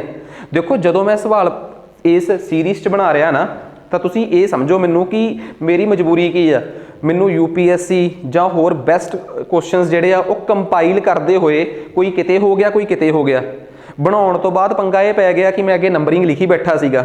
पर मैं हुण जदों तुहानूं ये शीट दूंगा ना, वो च नंबरिंग चक दूंगा तो इक्को टाइप के सारे सवाल तुहानूं इक्को जगह ते इकट्ठे करके दे दूंगा, तां जो मैं जे चाहुंदा कि स्पीड डिस्टेंस टाइम वाले सवाल जिहड़े 3 आए आ वो इक्को जगह ते इकट्ठे होण, 3 सवाल मैथ का टॉपिक ही पूरा कवर करते होण, ठीक है। सो खैर चलो आपां इनू ही स्टार्ट कर लैंदे आ, पर इनू करन तो पहलां मैनूं इहदे नाल दे 2 सवाल जिहड़े आ वो होर कवर कराउणे पैणगे। पहला मैं वो, क्योंकि मैं ये मैथ रीजनिंग सारा जिन्ना अपने को मैक्सीमम कवर हो सकता होगा, ठीक है, उन्होंने आप कवर करने की कोशिश करांगे। आ जाओ पहला तुसीं मैनू एक सवाल मैनू कवर करके दो, आ वाला जी, ठीक है। कहते रायन ये UPSC ने सवाल पूछया सी 2002 के IAS के पेपर च, ਤੇ ਨੈਬ ਤਹਿਸੀਲਦਾਰ ਵਾਲਿਆਂ ਨੇ ਕੀ ਕੀਤਾ, ਆਰਿਅਨ ਨੂੰ ਰਾਇਨ ਕਰ ਲਿਆ ਬਸ। ਠੀਕ ਆ, ਆ ਦੂਜਾ ਕਿਹੜਾ ਸੀਗਾ ਰੋਹਿਤ, ਰੋਹਨ ਨੂੰ ਰੋਹਿਤ ਕਰਤਾ। ਠੀਕ ਆ, ਬਸ ਆ 2-3 ਇਹਨਾਂ ਨੇ ਕੰਮ ਕਰੇ। ਹੋਰ ਤੁਸੀਂ ਸਵਾਲ ਪਾਓ ਤੁਹਾਨੂੰ ਲੱਭ ਜਾਊਗਾ, ਪਰ ਸਵਾਲ 'ਚ ਨਾਂ ਬਦਲੇ ਹੋਏ ਆ। ਠੀਕ ਆ, ਖੈਰ ਇਹ ਵੀ ਇੱਕ ਕਲਾਕਾਰੀ ਆ, ਕ੍ਰੀਏਟਿਵਿਟੀ ਆ। ਠੀਕ ਆ, ਪੰਜਾਬ ਵਾਲੇ ਕੱਲ ਮੈਂ ਸੁਣਿਆ ਇਹਨਾਂ ਨੇ ਟੈਟ ਦਾ ਪੇਪਰ ਲਿਆ, ਉਹ 'ਚ ਹੋਰ ਕ੍ਰੀਏਟਿਵਿਟੀ ਕਰਤੀ। ਉਹ ਤਾਂ ਐਂ ਲੱਗਦਾ ਸੀ ਜਿਵੇਂ ਆਪਣੇ ਵਾਲੇ ਗੁਰਦਿੱਤ ਤੋਂ ਪੇਪਰ ਤਿਆਰ ਕਰਾਇਆ ਹੋਵੇ ਤੇ ਉਹ ਥੱਲੇ ਆਨਸਰ ਨਹੀਂ ਹੁੰਦੇ। ਠੀਕ ਆ, ਉਹ ਉਵੇਂ ਭੇਜਦਾ ਉਹਨੇ। ਠੀਕ ਆ, ਸੋ ਕਲਾਕਾਰੀ ਤਾਂ ਮਤਲਬ ਕਿ ਪੁੱਛ ਰਿਹਾ ਸੀ ਮੈਨੂੰ ਕਿ ਕੀ ਗਲਤੀ ਹੋਈ ਆ, ਮੈਂ ਕਿਹਾ ਕੁਛ ਨਹੀਂ, ਮੈਂ ਤੇਰੇ ਵਰਗੇ ਨੂੰ ਲੈ ਗਏ। ਠੀਕ ਆ, ਹੋਰ ਕੋਈ ਗਲਤੀ ਨਹੀਂ ਹੋਈ। ਖੈਰ ਚਲੋ ਜੋ ਵੀ ਆ, ਤਾਂ ਆਪਾਂ ਆਪਣੇ ਸਵਾਲ ਨੂੰ ਹੱਥ ਪਾਉਂਦੇ ਆ। ਆ 2 ਸਵਾਲ ਆ ਜਿਨ੍ਹਾਂ ਨੂੰ ਮੈਂ ਚਾਹੁੰਦਾ ਕਿ ਆਪਾਂ ਵਧੀਆ ਤਰੀਕੇ ਨਾਲ ਕੈਚ ਕਰੀਏ। ਕਿਹੜੇ? Ryan's run at speed of 40 meter per second. Rohit follows him after interval of 5 minutes and run at speed of 5 minutes. Rohit ਦਾ ਕੁੱਤਾ 60 ਮੀਟਰ ਪਰ ਮਿੰਟ ਦੀ ਸਪੀਡ ਤੇ ਉਹਦੇ ਨਾਲ ਚੱਲਿਆ ਤੇ ਉਹ ਰਾਇਨ ਨੂੰ ਕੈਚ ਕਰਕੇ ਵਾਪਸ ਆਇਆ ਤੇ ਇਸ ਤਰੀਕੇ ਨਾਲ ਉਦੋਂ ਤੱਕ ਕਰਦਾ ਰਿਹਾ ਜਦੋਂ ਤੱਕ ਰੋਹਿਤ ਰਾਇਨ ਨੂੰ ਮਿਲਿਆ ਨਹੀਂ ਜਾ ਕੇ। ਠੀਕ ਆ, ਇਸ ਤਰੀਕੇ ਦੇ ਸਵਾਲ ਆਪਾਂ ਨੂੰ ਸਪੀਡ ਡਿਸਟੈਂਸ ਟਾਈਮ 'ਚ ਬਹੁਤ ਤੰਗ ਕਰਦੇ ਆ। ਵੈਸੇ ਵੀ ਮੈਂ ਤੁਹਾਨੂੰ ਇੱਕ ਗੱਲ ਦੱਸਦਾ, ਤੁਹਾਨੂੰ ਸਪੀਡ ਡਿਸਟੈਂਸ ਟਾਈਮ 'ਚ ਉਦੋਂ ਤੱਕ ਕੋਈ ਦਿੱਕਤ ਨਹੀਂ ਜਦੋਂ ਤੱਕ ਸ਼ਾਰਟਕਟ ਚੱਲਦੇ ਆ। ਜਿੱਥੇ ਕਨਸੈਪਟ ਦੀ ਕਹਾਣੀ ਆਉਂਦੀ ਹੈ, ਤੁਸੀਂ ਵੀ ਤੁਹਾਡੇ ਤੇ ਵੀ ਟਰੈਪ ਉੱਥੇ ਹੀ ਲੱਗਦਾ ਆ ਕੇ। ਸੋ ਇਸ ਸਵਾਲ ਨੂੰ ਸਮਝਣ ਤੋਂ ਪਹਿਲਾਂ ਮੈਂ ਥੋੜੀ ਜਿਹੀ ਸਟੇਟਮੈਂਟ ਸਮਝ ਲਾਂ ਕਿ ਮੈਨੂੰ ਇਹ ਥੋੜਾ ਜਿਹਾ ਕਲੀਅਰ ਹੋ ਜੇ ਕਿ ਰਾਇਨ ਦੀ ਤੇ ਰੋਹਿਤ ਦੀ ਸਪੀਡ। ਇੱਕ ਰਾਇਨ ਰੋਹਿਤ ਨੂੰ 50 ਦੀ ਸਪੀਡ ਤੇ ਫੋਲੋ ਕਰ ਰਿਹਾ ਹੈ ਤੇ 5 ਮਿੰਟ ਬਾਅਦ ਫੋਲੋ ਕਰ ਰਿਹਾ ਹੈ। ਠੀਕ ਹੈ, ਬਸ ਇੰਨਾ ਬਹੁਤ ਆਪਣੇ ਲਈ। ਪਹਿਲੇ ਨੰਬਰ ਤੇ ਅੱਗੇ ਰਾਇਨ ਆਪਣੇ ਕੋਲ ਆ। ਲਓ ਜੀ, ਗੌਰ ਕਰਿਓ ਕਿ ਆਹ ਖਿਡਾਰੀ ਹੈਗਾ ਜੀ ਰਾਇਨ, ਜਿਹਦੀ ਸਪੀਡ ਹੈਗੀ ਆ 40 ਮੀਟਰ ਪਰ ਮਿੰਟ। ਉਹਦੇ ਤੋਂ ਮਗਰ ਹੈਗਾ ਜੀ ਰੋਹਿਤ, ਸ਼ਾਇਦ ਆਹੀ ਆ ਜੀ ਰੋਹਿਤ, ਉਹਦੀ ਸਪੀਡ ਹੈਗੀ ਆ 50 ਮੀਟਰ ਪਰ ਮਿੰਟ। ਠੀਕ ਆ, 5 ਮਿੰਟ ਬਾਅਦ ਚੱਲਿਆ ਉਹ। ਹਮੇਸ਼ਾ ਇੱਕ ਗੱਲ ਯਾਦ ਰੱਖਿਓ, ਜਦੋਂ 2 ਖਿਡਾਰੀ ਇਕੱਠੇ ਚੱਲ ਰਹੇ ਹੋਣ ਨਾ, ਉਹਨੂੰ ਕਹਿੰਦੇ ਆ ਤੁਲਨਾਤਮਕ ਗਤੀ, ਰੈਲੇਟਿਵ ਸਪੀਡ। ਰੈਲੇਟਿਵਿਟੀ ਦੇ ਸਵਾਲ ਨੂੰ ਕਦੇ ਵੀ ਨੌਨ ਸੀਰੀਅਸ ਤਰੀਕੇ ਨਾਲ ਨਹੀਂ ਕਰੀਦਾ। ਰੈਲੇਟਿਵਿਟੀ ਦੇ ਸਵਾਲ ਦੀ ਸਭ ਤੋਂ ਪਹਿਲੀ ਖਾਸੀਅਤ ਪਤਾ ਕੀ ਆ? ਰੈਲੇਟਿਵਿਟੀ ਤੁਲਨਾਤਮਕ ਗਤੀ 'ਚ ਇੱਕ ਚੀਜ਼ ਹਮੇਸ਼ਾ ਆਪਣੇ ਪੱਲੇ ਬੰਨ ਲਿਓ। ਤੁਹਾਨੂੰ ਮੈਂ ਛੋਟੀਆਂ ਜਿਹੀਆਂ ਐਗਜ਼ਾਮਪਲਾਂ ਦੇ ਕੇ ਸਮਝਾਊਂਗਾ ਤਾਂ ਕਿ ਤੁਸੀਂ ਇਹ ਕਹੋ ਕਿ ਸਰ ਹਾਂ, ਕਿਉਂਕਿ ਤੁਸੀਂ ਕਹਿੰਦੇ ਹੋ ਜੀ ਜਿਹੜੀ ਐਗਜ਼ਾਮਪਲ ਤੁਸੀਂ ਦਿੱਤੀ ਇਹ ਤਾਂ ਸਾਨੂੰ ਆਉਂਦੀ ਹੈ। ਜੇ ਤੁਹਾਨੂੰ ਉਹ ਐਗਜ਼ਾਮਪਲ ਆਉਂਦੀ ਸੀ ਫਿਰ ਤੁਹਾਡੇ ਕੋਲ ਆ ਸਵਾਲ ਕਿਉਂ ਨਹੀਂ ਨਿਕਲਿਆ? ਉਹ ਤੁਹਾਨੂੰ ਨਹੀਂ ਆਉਂਦੀ, ਉਹ ਤੁਸੀਂ ਬਸ ਉਹਨੂੰ ਪੈਟਰਨ ਨੂੰ ਯਾਦ ਕਰਿਆ ਸੀ, ਤੁਹਾਨੂੰ ਤਾਂ ਲੱਗਦਾ ਸੀਗਾ ਕਿ ਤੁਹਾਨੂੰ ਆਉਂਦਾ ਹੈ। ਜਿਵੇਂ ਸਪੋਜ਼ ਕਰੋ ਤੁਹਾਨੂੰ ਕਿਸੇ ਨੇ ਕਹਿਤਾ ਕਿ ਇੱਕ ਟ੍ਰੇਨ ਇੱਥੋਂ 60 ਕਿਲੋਮੀਟਰ ਪ੍ਰਤੀ ਘੰਟੇ ਦੀ ਸਪੀਡ ਤੇ ਗਈ ਹੈ, ਦੂਜੇ ਪਾਸਿਓਂ ਇੱਕ ਟ੍ਰੇਨ ਉਧਰਲੇ ਪਾਸਿਓਂ 50 ਕਿਲੋਮੀਟਰ ਪ੍ਰਤੀ ਘੰਟੇ ਦੀ ਰਫ਼ਤਾਰ ਤੇ ਆਈ ਹੈ। ਠੀਕ ਆ, ਇਹਨਾਂ ਦੋਵਾਂ ਸਟੇਸ਼ਨਸ ਦੇ ਵਿਚਲਾ 550 ਕਿਲੋਮੀਟਰ ਦਾ ਫਾਸਲਾ ਹੈ। ਦੱਸੋ ਕਿੰਨੇ ਸਮੇਂ ਬਾਅਦ ਜਾਂ A ਸਟੇਸ਼ਨ ਤੋਂ ਕਿੰਨੀ ਦੂਰ ਜਾ ਕੇ ਦੋਵੇਂ ਟ੍ਰੇਨਸ ਇੱਕ ਦੂਜੇ ਨੂੰ ਕੈਚ ਕਰਨਗੀਆਂ? ਕੀ ਇੱਥੇ ਦੋਵੇਂ ਟ੍ਰੇਨਸ ਦੋਵੇਂ ਟ੍ਰੇਨਸ ਇਕੱਠੀਆਂ ਚੱਲ ਰਹੀਆਂ ਹੈ ਨਾ? ਇਟ ਮੀਨਸ ਇਹ ਰੈਲੇਟਿਵਿਟੀ ਦਾ ਸਵਾਲ ਆ, ਤੁਲਨਾਤਮਕ ਗਤੀ ਦਾ। ਤੇ ਇੱਥੇ ਸਭ ਤੋਂ ਪਹਿਲਾਂ ਟਾਈਮ ਨਿਕਲਦਾ ਹੈ, ਇਹ ਪੱਲੇ ਬੰਨ ਲਿਓ। ਤੇ ਤੁਹਾਨੂੰ ਸਭ ਨੂੰ ਪਤਾ ਹੈ, ਤੁਸੀਂ ਜੇ ਮਿਸਲੇਨੀਅਸ ਮੈਥ ਲਾ ਰਹੇ ਹੋ ਤਾਂ ਤੁਹਾਨੂੰ ਪਤਾ ਹੋਣਾ ਚਾਹੀਦਾ ਕਿ ਟਾਈਮ ਡਿਸਟੈਂਸ ਬਟੇ ਸਪੀਡ ਹੁੰਦਾ ਹੈ। ਤੇ ਰੈਲੇਟਿਵਿਟੀ ਦੇ ਵਿੱਚ ਡਿਸਟੈਂਸ ਕੀ ਹੁੰਦਾ ਹੈ? ਜਦੋਂ 2 ਚੀਜ਼ਾਂ ਚੱਲ ਰਹੀਆਂ ਹੋਣ, ਡਿਸਟੈਂਸ ਕੀ ਹੁੰਦਾ ਹੈ? ਪੱਲੇ ਬੰਨ ਲਿਓ, ਡਿਸਟੈਂਸ ਹੁੰਦਾ ਹੈ ਉਹ ਦੂਰੀ ਜਿਹੜੀ ਉਹਨਾਂ ਦੇ ਵਿੱਚ ਮੈਕਸੀਮਮ ਆ, ਕਿਉਂਕਿ ਬਾਅਦ 'ਚ ਤਾਂ ਉਹਨਾਂ ਨੇ ਇੱਕ ਦੂਜੇ ਵੱਲ ਆਈ ਜਾਣਾ ਹੈ। ਜਿਹੜੀ ਮੈਕਸੀਮਮ ਦੂਰੀ ਹੁੰਦੀ ਆ ਡਿਸਟੈਂਸ 'ਚ ਉਹ ਲਿਖੀ ਦੀ ਆ, ਤੇ ਸਪੀਡ ਕਿਹੜੀ ਲਿਖੀ ਦੀ ਆ? ਭਲਾ ਸਪੀਡ ਲਿਖੀ ਦੀ ਆ ਦੋਵਾਂ ਦੀ ਐਡ ਕਰਕੇ ਜਾਂ ਘਟਾ ਕੇ। ਇੱਕੋ ਡਾਇਰੈਕਸ਼ਨ 'ਚ ਜਾ ਰਹੀਆਂ ਤੇ ਘਟਾ ਕੇ, ਇੱਕ ਦੂਜੇ ਦੇ ਉਲਟ ਆ ਰਹੀਆਂ ਤੇ ਜੋੜ ਕੇ। ਕਿੰਨਾ ਆਨਸਰ ਆਊਗਾ? 110। ਤਾਂ ਕਿੰਨਾ ਆਨਸਰ ਆ ਗਿਆ? 4 ਕੇ 5? ਟਾਈਮ ਆ ਗਿਆ 5 ਘੰਟੇ। ਇਹਦਾ ਮਤਲਬ ਇਹ 5 ਘੰਟੇ ਬਾਅਦ ਇੱਕ ਦੂਜੇ ਨੂੰ ਮਿਲਣਗੀਆਂ। ਹੁਣ ਜਦੋਂ ਤੁਹਾਨੂੰ ਇਹ ਗੱਲ ਸਮਝ ਆ ਗਈ ਕਿ ਯਾਰ 5 ਘੰਟੇ ਬਾਅਦ ਇੱਕ ਦੂਜੇ ਨੂੰ ਮਿਲਣਗੀਆਂ, ਫਿਰ ਕਹਾਣੀ ਖਤਮ।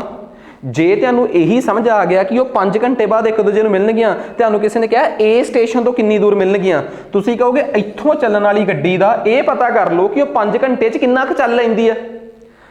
60 ਦੀ ਸਪੀਡ ਤੇ ਚੱਲਣ ਵਾਲੀ ਗੱਡੀ 5 ਘੰਟੇ 'ਚ 60 ਗੁਣਾ 5 ਸਪੀਡ ਗੁਣਾ ਟਾਈਮ ਇਜ਼ ਡਿਸਟੈਂਸ ਕਿੰਨਾ ਚੱਲ ਲੂਗੀ ਉਹ ਭਲਾ? 60 ਗੁਣਾ 5 300 ਕਿਲੋਮੀਟਰ। ਇਹਦਾ ਮਤਲਬ 300 ਕਿਲੋਮੀਟਰ ਦੂਰ ਮਿਲ ਲੈਣਗੀਆਂ। Very easy. ਇਸ ਤੋਂ ਬਿਨਾ ਕੀ ਇਸ ਤੋਂ ਸੌਖਾ ਸਵਾਲ ਕੀ ਹੋਊਗਾ?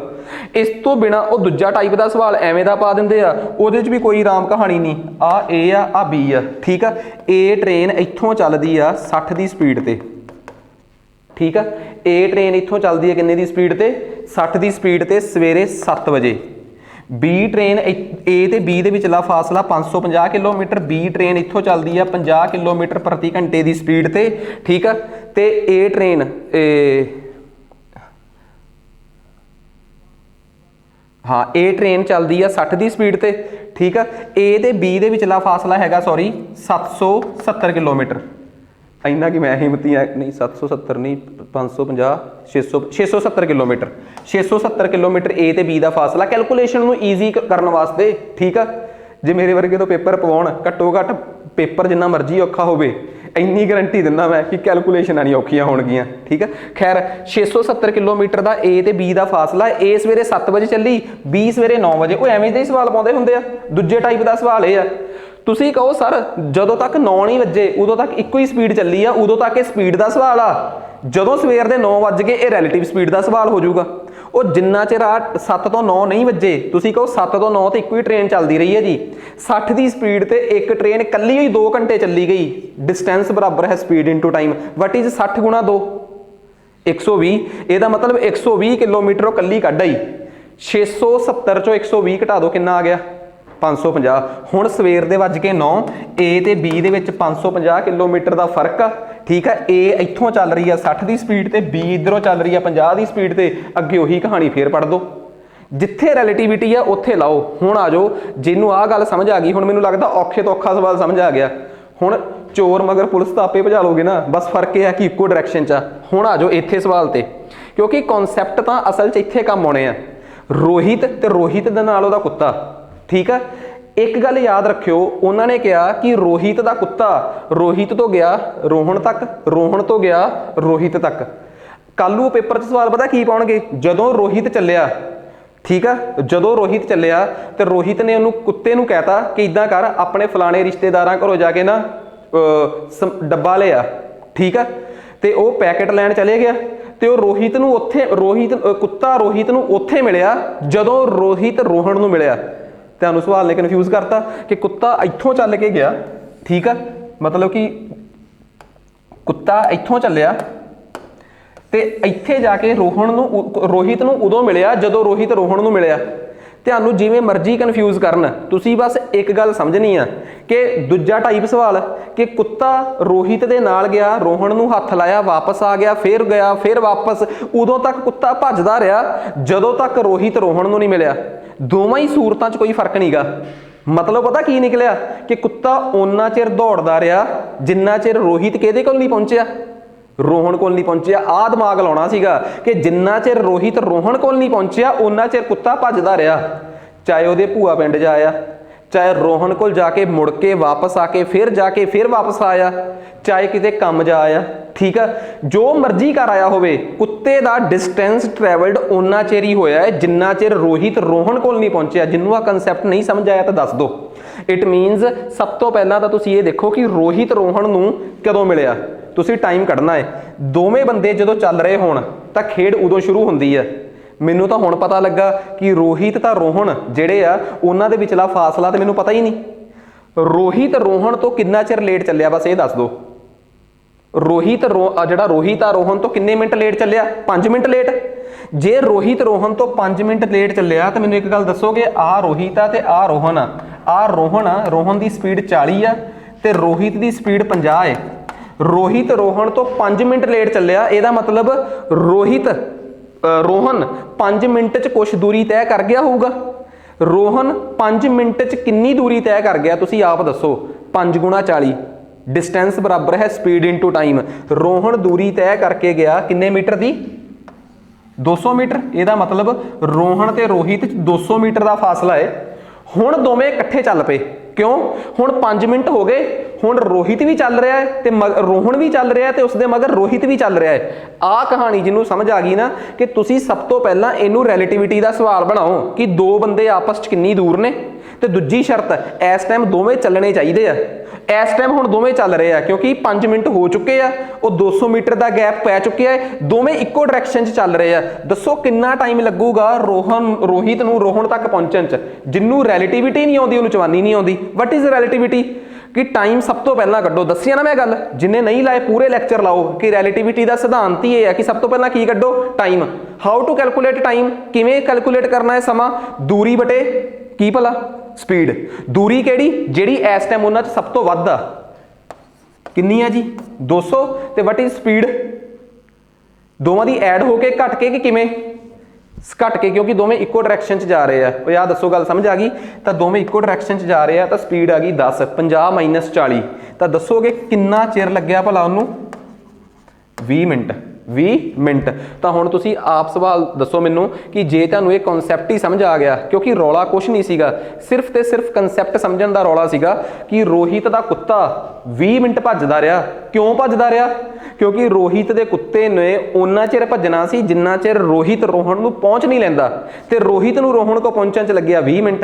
हुण 20 मिनट कुत्ता रोहन वल जाके वापस आई जावे, भावें रिश्तेदारी च जाके मुड़ आवे। कंसैप्चुअली गल ये आ कि रोहित दा कुत्ता जिस दी स्पीड हैगी आ 60, वो 20 मिनट वास्ते चलिया है, 20 मिनट भज्जिया है, तो 60 गुणा 20 कितना हुंदा है? 1200। इट मीनस उन्हें 1200 मीटर का डिस्टेंस तय किया है। जिन्होंने रैलेटिविटी हुण पता लग्या कि ये सवाल ते रैलेटिविटी ते कन्फ्यूज करने लई कि रोहित का कुत्ता रोहन को गया, मुड़ के वापस आ गया, कल नूं कोई पता नहीं किसी होर पासे नूं तोड़ के फेर लिआउणगे। कंसैप्ट नूं समझण दी कोशिश करो। असल दे विच असीं 4 वार जां 5 वार RS अग्रवाल कर लीए, तुहानूं पता सवाल फिर RS अग्रवाल दा ही है। असीं उस किताब नूं अपनी मंशा दे मुताबक सब तो पहला सिर ते चढ़ाया, फिर उहनूं निंदिया। ਉਹਨੂੰ ਸਿਰ ਤੇ ਇਸ ਕਰਕੇ ਚੜਾਇਆ ਕਿਉਂਕਿ ਉਹਦੇ ਚੋਂ ਸਿੱਧੇ ਸਵਾਲ ਸਾਨੂੰ ਆ ਜਾਂਦੇ ਸੀ, ਤੇ ਸਾਨੂੰ ਬਹੁਤ ਬੱਚੇ ਆ ਜਿਹੜੇ SSC ਟਾਈਪ ਦੀ ਤਿਆਰੀ ਕਰਕੇ ਕਹਿੰਦੇ ਸਰ ਸਾਡਾ ਮੈਥ ਸਟਰੋਂਗ ਆ ਪਰ ਨੈਬ ਦਾ ਮੈਥ ਨਹੀਂ ਨਿਕਲਿਆ। ਓਏ SSC 'ਚ ਤਾਂ ਮੈਥ ਇੱਕ ਪੈਟਰਨ ਤੇ ਆਉਂਦਾ ਹੈ, ਤੇ ਜਦੋਂ ਕੋਈ ਚੀਜ਼ ਪੈਟਰਨ ਤੇ ਆਉਂਦੀ ਹੋਵੇ ਨਾ ਉਦੋਂ ਦਿਮਾਗ ਨਹੀਂ ਮਿਹਨਤ ਲੱਗਦੀ ਆ ਕਿ ਵੱਧ ਤੋਂ ਵੱਧ ਪ੍ਰੈਕਟਿਸ ਕਰ ਲਓ। ਹੁਣ ਚਾਹੇ ਬੈਂਕਾਂ ਵਾਲੇ ਸੀ, ਮੈਥ ਨਿਕਲਿਆ ਕਿਹਦਾ ਪੇਪਰ 'ਚ? PPSC ਦੇ ਪੇਪਰਾਂ 'ਚ ਅੱਜ ਮੈਥ ਕਿਹਦਾ ਨਿਕਲ ਰਿਹਾ? ਜਿਹਦੇ ਕਨਸੈਪਟ ਕਲੀਅਰ ਆ। ਇੱਥੋਂ ਪਤਾ ਲੱਗਦਾ ਹੈ ਕਿ ਕਨਸੈਪਟ ਕਿਹਦੇ ਕਲੀਅਰ ਹੈ, ਨਾ ਕਿ ਉੱਥੋਂ ਪਤਾ ਲੱਗਦਾ ਹੈ ਜਦੋਂ ਤੁਹਾਨੂੰ ਕਿਸੇ ਨੇ ਕਹਿਤਾ ਕਿ 2 ਘੰਟਿਆਂ 'ਚ 200 ਮੈਥ ਦੇ ਸਵਾਲ ਕਰ ਦਿਓ। ਸਾਰੇ ਸਵਾਲ ਟ੍ਰਿਕ ਬੇਸਡ ਆਉਣਗੇ ਤੇ ਤੁਸੀਂ ਸਪੀਡ ਨਾਲ ਕੱਢਣੇ ਆ। ਸਪੀਡ ਕਿਹਦੀ ਤੇਜ਼ ਹੁੰਦੀ ਆ? ਜਿਹੜੀ ਰੋਜ਼ ਪ੍ਰੈਕਟਿਸ ਜ਼ਿਆਦਾ ਹੁੰਦੀ ਆ। ਹੁਣ ਮੈਨੂੰ ਇੱਕ ਗੱਲ ਦੱਸੋ, ਟ੍ਰਾਇਲ ਕੱਢਣੇ ਆ, ਟ੍ਰਾਇਲ ਕਿਹਦੇ ਨਿਕਲਣਗੇ? ਜਿਹਦਾ ਦਿਮਾਗ ਤੇਜ਼ ਆ ਕਿ ਜਿਹਦੀ ਮਿਹਨਤ ਤੇਜ਼ ਆ? ਬਸ ਉਹ ਟ੍ਰਾਇਲ ਕੱਢਣ ਵਾਲਾ ਕੰਮ ਹੀ ਹੁੰਦਾ ਹੈ 100 ਮਿੰਟ 2 ਘੰਟਿਆਂ 'ਚ 200 ਸਵਾਲ ਕਰਨ ਵਾਲਾ। ਅਸਲੀ ਮੈਥ ਤਾਂ ਉਹੀ ਆ ਕਿ ਬਈ ਤੁਹਾਡੇ ਕੋਲ 1 ਘੰਟਾ ਹੈ, 20 ਸਵਾਲ ਆ ਮੈਥ ਦੇ, ਆਹ ਤੁਹਾਡੇ ਸਾਹਮਣੇ ਪੇਪਰ ਪਿਆ, ਭੱਜਦਿਆਂ ਨੂੰ ਮਾਣ ਇੱਕੋ ਜਿਹਾ, ਲਾ ਲਓ ਦਿਮਾਗ ਜਿਹਦੇ ਕੋਲ ਲੱਗਦਾ। ਹੁਣ ਜਿਹਦਾ ਇੱਥੇ ਦਿਮਾਗ ਲੱਗੂਗਾ ਉਹ ਕੱਢੂਗਾ। ਠੀਕ ਆ। ਸਵਾਲ ਤੇ ਅਗਲਾ ਵੀ ਬੜਾ ਸੌਖਾ ਹੈ ਕਿ ਇੱਕ ਸ਼ੌਪਕੀਪਰ ਸੀਗਾ, ਕਰਾਊਂਗਾ ਹਜੇ ਮੈਂ, ਇੱਕ ਪੈਨ ਖਰੀਦਿਆ ਨਾਲ 3 ਰਿਫਲ ਫ੍ਰੀ। ਠੀਕ ਆ। ਪੈਨ ਦੇ ਨਾਲ 6 ਸਿੱਕੇ ਖਰੀਦੇ ਤਾਂ 4 ਰਿਫਲ ਫ੍ਰੀ ਦੇਤੇ ਕਿ ਚੱਕ 4 ਹੋਰ। ਦੱਸੋ ਜੀ, ਜੇ ਕਹਿੰਦਾ ਜੀ ਦੋਵਾਂ ਕੇਸਾਂ 'ਚ ਉਹਨੇ ਡਿਸਕਾਊਂਟ ਆਪਣੀ ਮਨ ਮੁਤਾਬਕ ਸੇਮ ਰੱਖਿਆ, ਇੱਕ ਪੈਨ ਕਿੰਨੇ ਰਿਫਲਾਂ ਦੇ ਬਰਾਬਰ ਹੈ? ਵੀ ਕੁਛ ਨਹੀਂ ਇਹਦੇ 'ਚ। ਜਿਹਨੂੰ ਡਿਸਕਾਊਂਟ ਪ੍ਰੋਫਿਟ ਲਾਸ ਦੇ ਕਨਸੈਪਟ ਕਲੀਅਰ ਹੋਣਗੇ ਉਹ ਉੱਥੇ ਤੁੱਕਾ ਮਾਰ ਹੀ ਲਊਗਾ।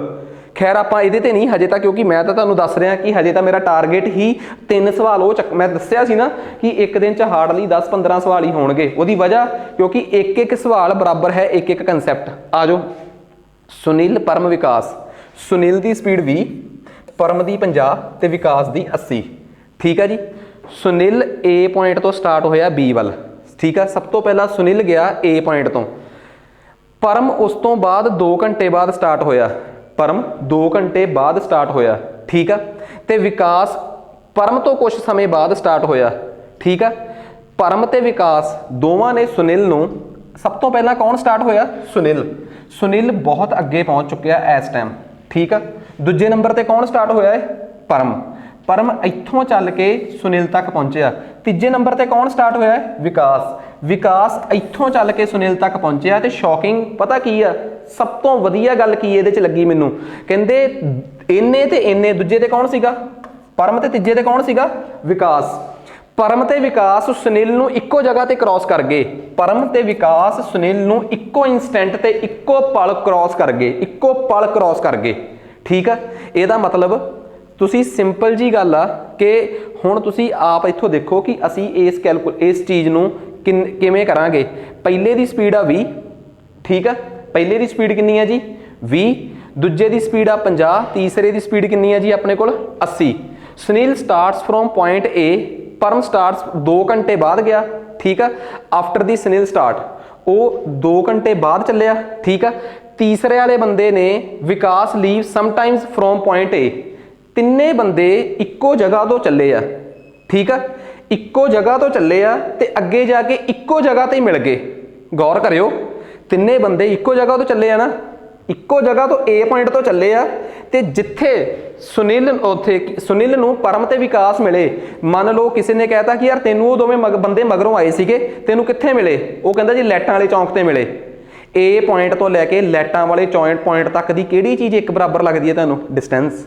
ਲੱਗਦਾ ਕਿ ਨਹੀਂ ਬਈ? ਤਿੰਨੇ ਬੰਦੇ ਏ ਪੁਆਇੰਟ ਤੋਂ ਚੱਲੇ ਆ ਤੇ ਲਾਈਟਾਂ ਵਾਲੇ ਚੌਂਕ ਤੇ ਉਹ ਦੋਵੇਂ, ਤੁਸੀਂ ਕਹੋਗੇ ਉਹ ਦੋਵੇਂ ਉਹਨੂੰ ਮਿਲ ਕਿਵੇਂ ਸਕਦੇ ਆ? ਯਾਰ ਕਿਉਂ ਨਹੀਂ ਮਿਲਣਗੇ? ਇੱਕ ਦੀ ਸਪੀਡ 50 ਹੈ, ਦੂਜਾ ਮਗਰਲਾ 80 ਤੇ ਆ ਰਿਹਾ ਹੈ।